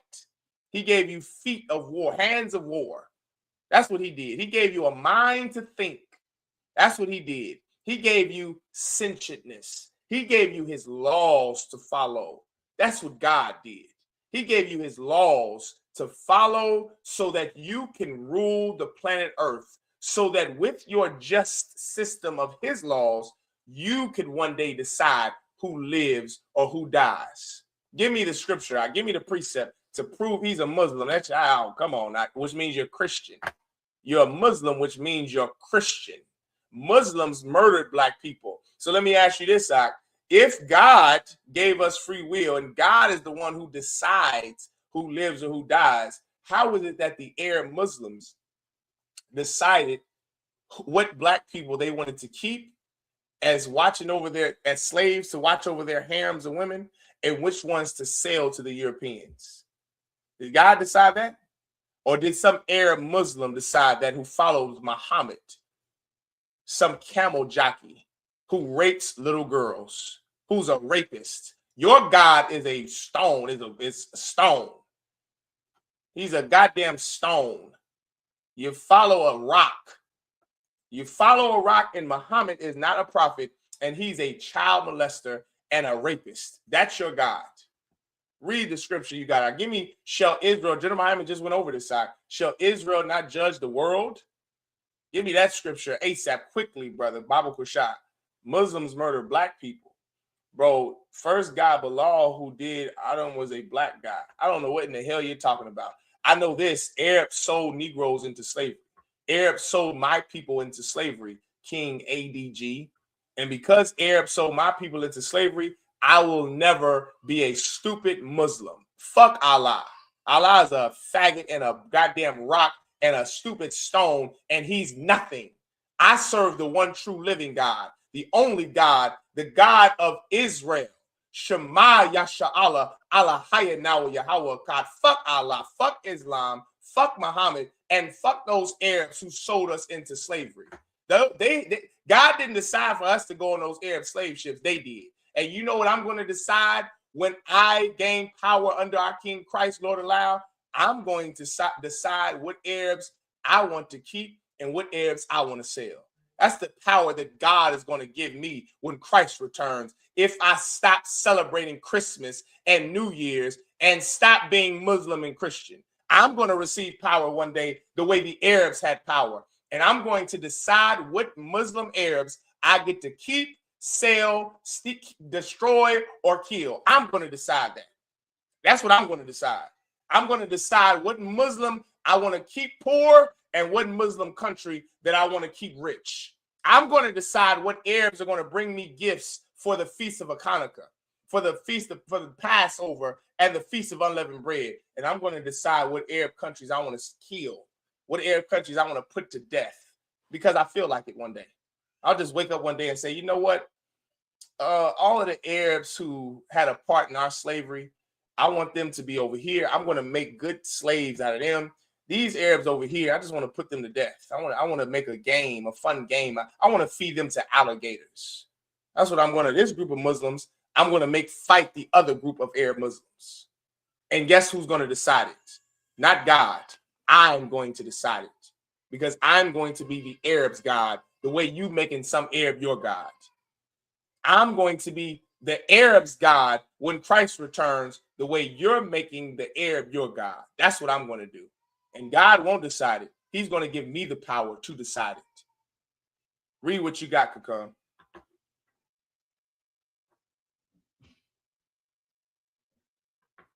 Your volume is off, Kakam. I can't hear you.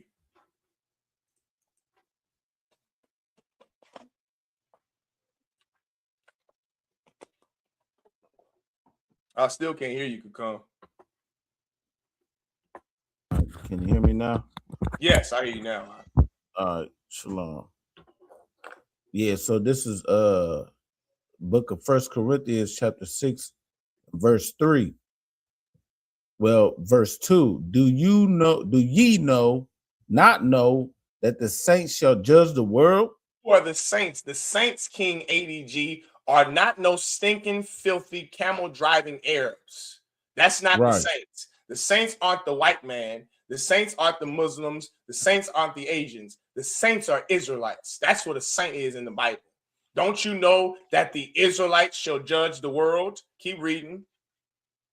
And if the world shall be judged by you, are ye unworthy to judge the smallest matters?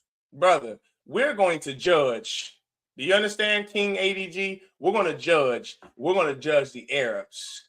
That's what we're going to judge. We're going to judge the Arabs. We're going to judge them, and we're going to make sure that they pay for all of the crimes that they committed and benefited from off of my people's back. Fuck Allah and the Muslims and Islam. Fuck it all. Fuck those all the other guys too could come. All of them. F them. F the Christians' God and the Christians, the white man's gods, Janus, New Year's, Shema Yasha Allah, Allah Hayanawa Yahweh Akkad. Hear, O Israel, the Lord our God is one God. Fuck them goddamn Arabs who didn't do anything after Emmett Till got killed, after Oscar Abrego was killed. The Arabs who aren't doing anything now, that the Mexicans are being oppressed by ICE in America. Where are those same Arab Muslim brothers of yours? Your brothers are being persecuted by ICE and by Border Patrol, and the Arabs are living good off of oil, off of money that they received and inherited from land that does not belong to them. And you got the nerve to tell me God is the one who, no, the Arabs are the one who's controlling your life over in the Middle East now, the way that the white man is controlling your life here and whether or not you live or die in America. Yeah, God is going to give us the power, brother, to judge the world, to absolutely judge and condemn who we feel like judging. Those Arabs are third on the list. First is Esau. Second is those stinking Hamite Africans. Third are those Ishmaelite Arabs who turned a blind eye to our oppression. The Africans who turned a blind eye to our oppression. That's what we're going to do when Christ returns. I'm going to turn a blind eye to them getting ripped apart by dogs and hyenas and alligators. Don't you know Israel's going to judge the world? The saints, the Israelites are going to judge the world. King ADG, the Israelites are going to judge the world. Not the Arabs, not the white man, not the Asians, and damn sure not those piss-bathing Africans. We're going to judge the world when Christ returns. And it's going to be up to us who lives or who dies. If you don't want that power, then you die when the Arabs die when Christ returns. You die with Muhammad when Christ returns. But me and my house, me and my family, we're going to serve the Lord. That's what we're going to do. You keep Assalamu alaikum, Maki. beneficent and merciful Allah, and Christ is going to put you to death when he returns with 200 million angels. You're going to be put to death. You go ahead. You celebrate Ramadan and New Year's. You do whatever the hell you want to do. This I do know about you, that you are comfortable with being a slave, just like Black Christians. You're no different. And because you're comfortable with being a slave, you're going to suffer the punishment and penalty of what a slave would when his slave master dies. But us in the UPK, we're free men. We aren't slaves. We're free. We don't serve a God that's a rock and a faggot like Muhammad. We serve a man named Christ. That's our king. That's our king.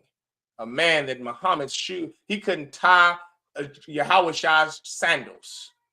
He couldn't wipe the dust off our king's sandals, that PDF file, Muhammad. Nah, that's not who our God and our Savior is. Muhammad didn't die on the cross for me to not get high. Muhammad didn't die and give his life so that I don't have to have sex with whores or so that I don't have to celebrate New Year's. But a Black man from the tribe of Judah named Christ did. And guess what? I'm going to serve him. And I'm going to live the way he wants me to live so that when he returns, I can judge the Arabs. I can judge the Romans and the oppressors and the Africans and the nations. That's my goal in life. You had something you wanted to say, Kakam?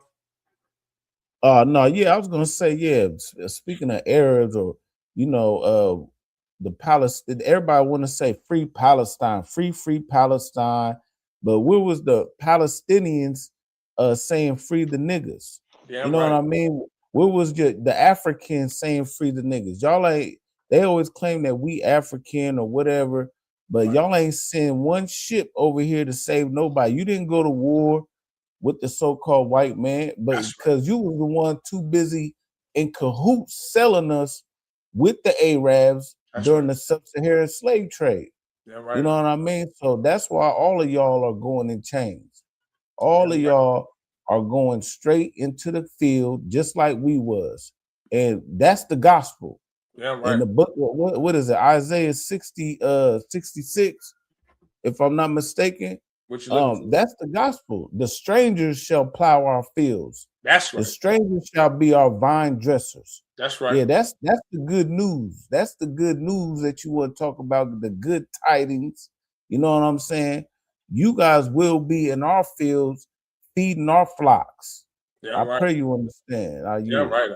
Yeah, right. Give him a hand. You can go back to Joel 12:6. Let's finish up. Go back to Joel 12:6. Yeah, God gives us the power and the knowledge and the wisdom to judge this planet. He gave us the law. He gave us his law, and we're going to use that law to judge those stinking Arabs, to judge Allah and to judge Muhammad and all of those followers, those murderers, the Arabs, a bunch of wild men who bombed the World Trade Center, who are raping boys. Does he know that? Does he know we just went over how to stop child molestation? Your Arab God was number one on that lesson. Wasn't he series 1, episode 1 could come? The Arabs have a culture of child molestation. Did you know that? What was his name again? KD. What was his name, brother? King ADG. King ADG. Did you know that your Arab gods love boys behind? Little boys. They call them Bachi Bazi. Allah loves some boy tail. That's what Allah loves. He's a sodomite, just like Muhammad. Just like Muhammad. Arab men, just like white men, have sex with women, not for pleasure, but for reproduction. They have sex with little boys for pleasure. And this is something I'm making up. This is their culture. This is their culture. This nigga probably never even been over to the Middle East. Talking about Assalamu alaikum, he's an Arab, never been to the Middle East and don't speak Arabic, don't speak Pashto, and does not speak Farsi. Here you are, some wannabe. You traded gods. You left the white man's God of Christianity and you traded it for an Arab child molesting God of Allah. Surprise, surprise. You're a Christian. That's what you are. You're a Christian. Facts. Afghans, great boys, just like Christian pastors. Well, so you mean to tell, hold on, Kakam, he knows this and he follows their God? Who does he think gave them the culture to rape boys? Right. Allah. Maybe you're a child molester, KD. Oh, this ain't the same brother. Salaki, you a different brother. Y'all got the same initials. Here's KD. Salaki, KD, Do 9 JT. I'm thinking that you're King ADG. Nah, yes, correct. Afghan great boys, just like Christian pastors. Give KD, Do 9 JT a hand. You are correct. Now let's see what this cat said. Don't do drugs, my G. It turns into brain damage. You see that I ain't the only one who knows it, right? This cat on here, KD Do 9 JT says, facts, Afghans, great boys. Do we have to pull up the videos that 60 Minutes did 50 years ago about how the Arabs, the men over there have a problem with raping boys? I've been over there. Do you understand, King ADG? I've been over there. You even got other veterans who coming out who are saying it. Other veterans now coming out and saying, yeah, man, when we was over there doing reconnaissance missions, I would look through the scope and see an Afghan grown man raping a little boy. It's common. It's like it's their culture. It's not even something they hide. It's at least Christian pastors are trying to hide their nastiness. Them Arabs aren't hiding their nastiness. They have sex with little boys. And majority of the boys they have sex with and rape are their own family members. It's their nephews and their sons. I'm not making this up, King ADG. This is what's in your Quran that's permitted. Just like it's permitted to marry a 9-year-old girl. That's what's permitted in your religion's culture. The Bible is against rape. It's also against serving another god too, King ADG. What did he say? Hold on. Yeah, I see that now. Imam. What did he say? So, like, say it again, can come. No, I'll just read. So this cat talk about my Hebrew Imam. Yeah, listen. This is what King ADG said. He said the old government from my nigga. What are you talking about? The old government? I was just there in 2016. Operation Inherent Resolve. What do you mean old government? That ain't no effing old government. That's happening tonight. So one of those little Arab Muslim boys are getting done by their uncle right now in the dead of winter. Right now, they got some 6-year-old, 8-year-old boys that's prancing in to a bachi bazi, and they're having them dance like a girl, and then they all have an orgy with these 6 and 7 and 9-year-old boys. And it's something that everybody knows, except for you, King ADG, or maybe you do know. Maybe that's why you chose to be a Muslim, so you can do the same thing to little boys. Maybe, I don't know. I know that I couldn't serve a God that permits child molestation, that encourages it. You see, my God, the God of Israel, Yahweh, he said that a rapist shall be put to death. So guess what he's given us the power to do when Christ returns? If you are some Arab that participates or wants to participate in that lifestyle, we're going to give those Arabs a proper education to come. And God is going to be willing, and God is going to be wanting it to happen. Do you understand, King ADG? He's going to want it to happen. He permits it to happen. He doesn't permit child molestation, but he does permit the destruction that we're going to do to child molesters. I hope you understand that. Right. Yeah, if you could, so like show the screen. He's still there talking now. Just at this point, just ignore him. He's a Muslim who became a Muslim knowing that Muslims rape boys. That's all. That's enough that needs to be said about you. Go ahead, Kakam. Now I was gonna say if you could just show the screen, because we just went over this like you said, but it says recent news reports from late 2024 and 2025 indicate that Iraq's parliament has passed or is close to passing an amendment to its personal status law that would allow girls as young as 9 to be legally married in some circumstances. And that goes back to their Allah, their Arab religion, in which Muhammad, he married, what was her name? Aisha at 9 years old. Yeah. So, yeah, but just listen, we ain't gotta drag that out. Listen, he knows this. He knows this. King ADG knows that Arab Muslims love to indulge in PDF fileism. He knows that. That's why he chose that religion. That's why he wants to be Muslim, so he can do the same thing to kids. If I were you, I would stay the hell away from King ADG, and I would stay the hell away from Arabs and Muslims and Christians. What I would do is I would come into the ISUPK so that you're not dying tonight, so that you don't die from your affinity and love to another race of people the way King ADG will. All right, let's finish it off. Let's go back to Job 12:6, and let's break this down, and then let's get the hell up out of here so I can drink something, so I can get the smell of pedophiles. And that's who's celebrating New Year's. What the hell is different? King ADG, what's so different from you being Muslim and Christians? Christians are celebrating New Year's tonight. They're pedophiles. You are a Muslim, and Muslims are pedophiles. What is different about the two? That's something I would like to ask a black person who's a Muslim. If you're black, I don't even know if you're black. But King ADG, if you're black, tell me you're black. Tell me what tribe you're from. Are you Haitian? Are you Jamaican? Are you a Judite? Are you a Negro in America? What are you? Because this is what I know. Black people, black men who go follow Arab Muslims, they did it in thinking that they were going to be like Malcolm X. And all they did was trade slave masters. That's all your dumb ass did. You just simply went from having a white God to having an Arab sand God that molests children. The white God of Christianity molests kids. The Arab God of Muslims, they also molest kids. The Christians believe that if you reject their doctrine, you're going to go to a place under the ground called hell. Guess what the Muslims believe? The Muslims, ironically, could come believe the same thing. They believe if you reject their doctrine, you're going to go into some place under the ground called hell. They believe that if you don't reject their doctrine and become one of them, that you can go to heaven. The Muslims believe the same thing. The Christians believe that anybody can become Christian. The Muslims believe anybody can be Muslim. Nigga, you're the same. You're the same. There's no difference between Muslims and Christians. You all worship stupid false gods, and you all are child molesting PDF files who are all celebrating New Year's right now. All of you are disgusting. You're all sinners, and you should get properly educated in the ISUPK. Go ahead and read what you got, Kakon. Yeah, Kana Wakan, this is the book of Job, chapter 12 and verse 6. It says, the tabernacles of robbers prosper, and they provoke God, Salaki, and they that provoke God are secure, into whose hand God bringeth abundantly. Provoking the Lord is legalizing abortions, legalizing weed. America is the house of robbers.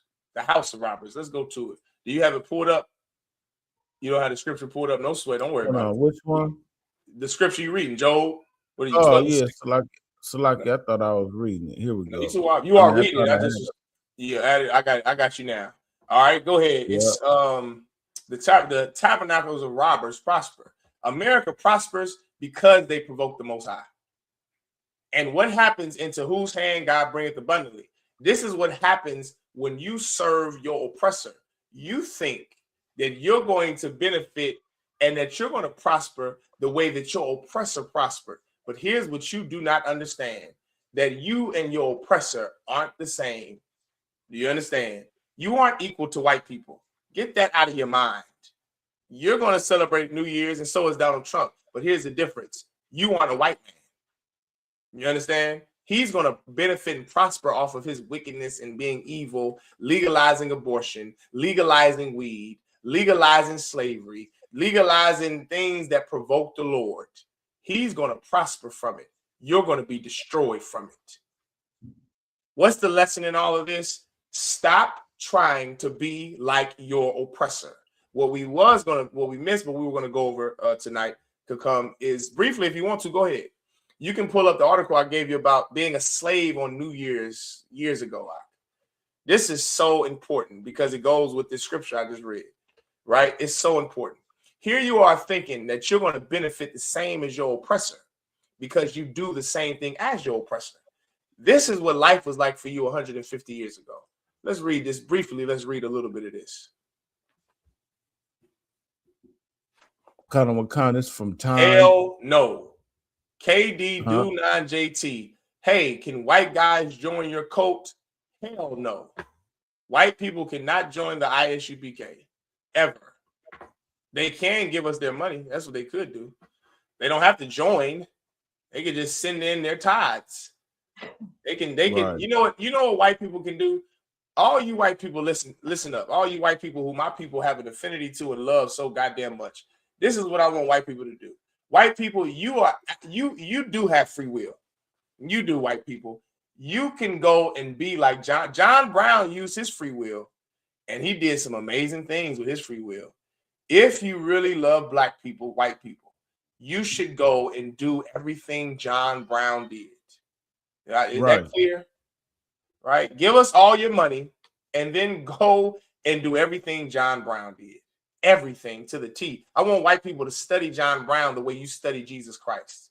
You know those dummies that battled Captain Tazariak and Captain Katazai, those two white dummies who were scholars of the Bible. All you white men are such scholars of Jesus Christ. I want white men to start being scholars of John Brown the way that you're scholars of Jesus Christ. And I want you to follow John Brown. That's what I want from white people. I'm sick of white people trying to make up this false deity of Jesus Christ. He's some all-loving, hugging everybody, kissing everybody God. I want you to study John Brown, and I want you to be like John Brown. White people, don't be like Jesus. Be like John Brown. That's what I want from white people. He was more, you see, you don't have to go back 2,000 years to study about John Brown. You could just you can come right here to Kansas. I'll take all white people right here to Lawrence, where he burned the city down. I'll take you to the statues, the memorials, the monuments, and the museums we have all around this area, so you can live and study John Brown. And I want you to raise your children like he raised his children. And then I want you to do everything he did. Don't be like Jesus, white people. Be like John Brown. Can we get that on the shirt? Don't be like Jesus, Mr. White Man. Be like John Brown.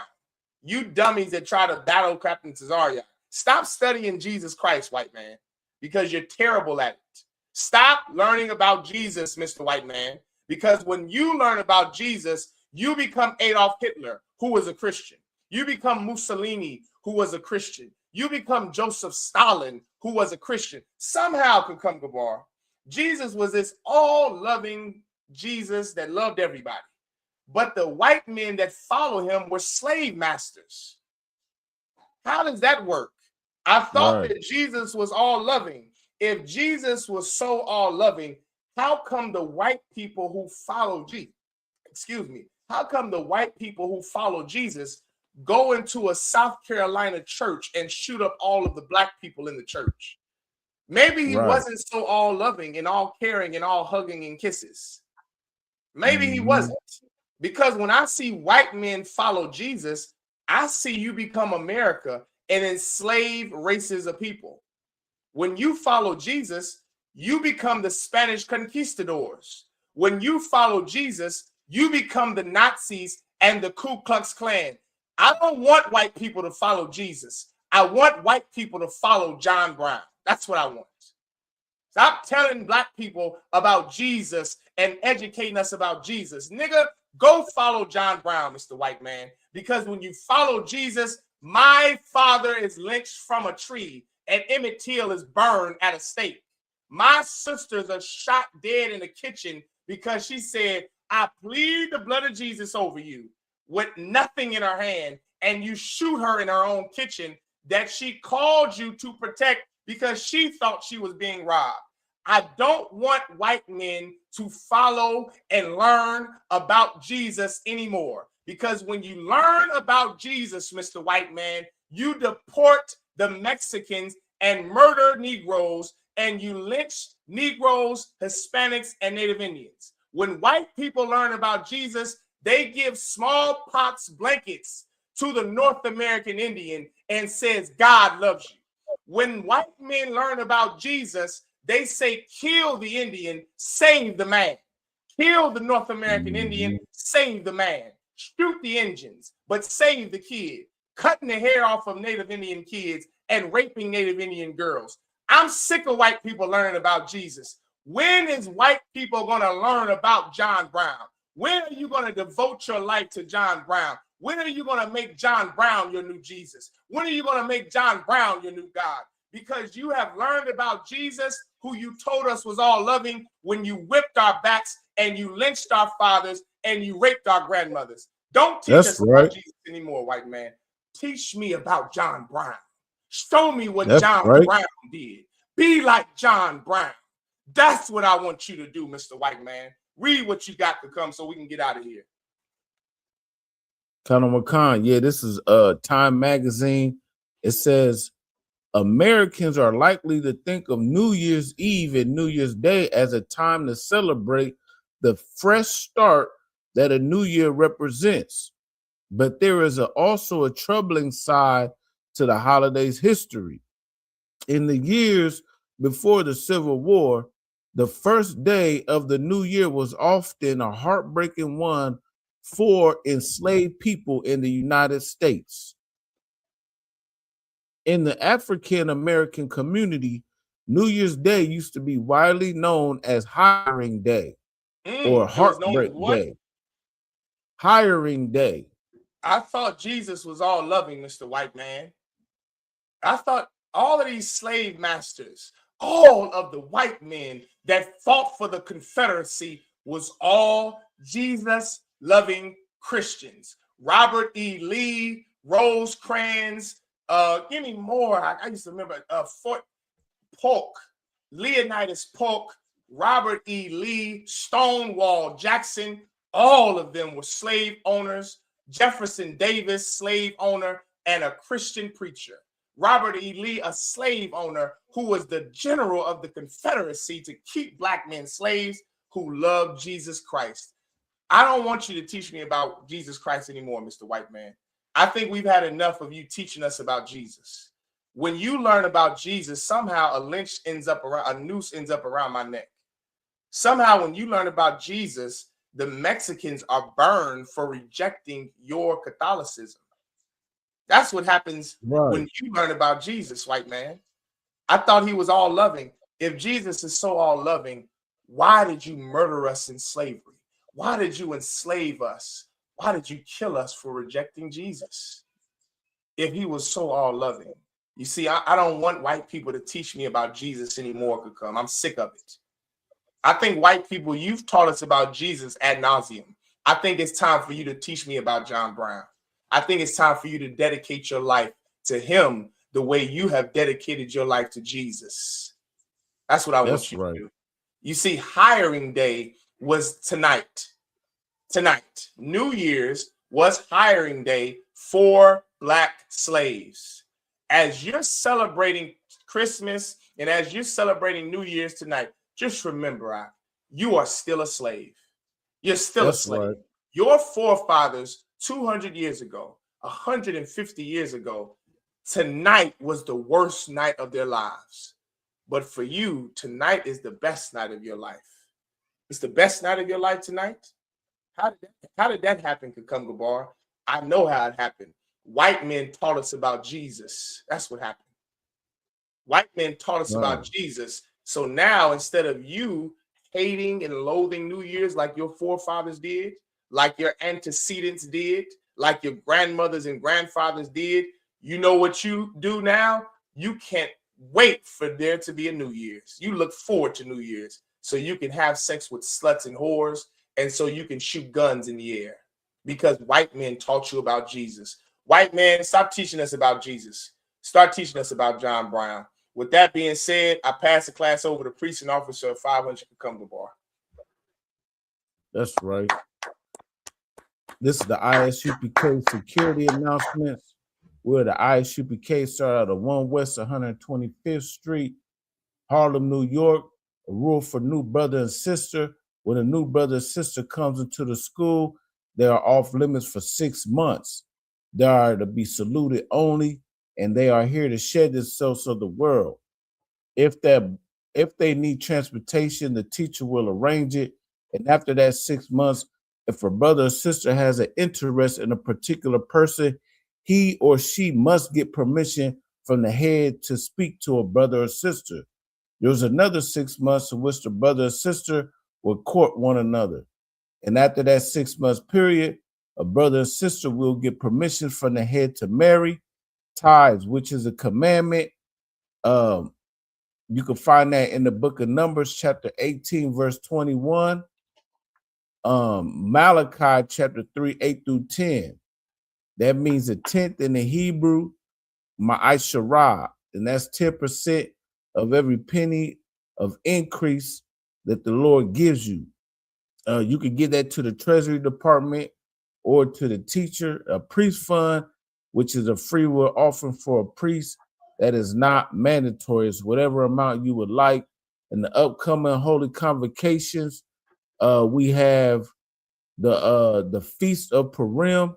You can find that in the book of Esther. And that's what is it? Monday, the 2nd of March, and Tuesday on the 3rd in 2026. So Monday, the 2nd of March at sundown, and it's a 2-day feast. And after that, of course, we got the Lord's 57th annual Passover. That's right. So, yeah, give the Lord a hand for that one. Yep, and you could definitely catch the commercials and everything. We'll be dropping for all the locations and the events and all the itinerary we'll have for that. And with that, we're gonna give a courtesy salute to the teachers, men of Israel, Amajim, which means to stand. Men of Israel, Amajim Shabbat, Amajim Barak. Yahweh Shem Yahushua Barakatah. Yahweh Shem Yahushua Barakatah. Yahweh hands down. Star. We're going to give a courtesy salute to the sisters. Sisters Amajim, which means to stand. Men of Israel, Amajim Shabbat. Amajim Barak. Yahweh Shemar Al-Thun by Shem Yahushua. Yahweh Shemar Al-Thun by Shem Yahushua. Yahweh class dismissed. Shalom, Israel. Shalom, Kakam. Shalom, sis. Sister, shalom. Shalom. Y'all be safe out there. Shalom. Don't celebrate New Year. Shalom. Shalom, Lord Christ. Shalom, Israel. It's that time again. The ISUPK, under commanding General Yahana, presents the Lord's 57th annual Passover. That's right, the Lord's 57th annual Passover, April 4th, 2026, in Houston, Texas. All Black, Hispanics, and Native Americans are commanded to observe the Lord's Passover. This will be the biggest Passover to date. You do not want to miss this.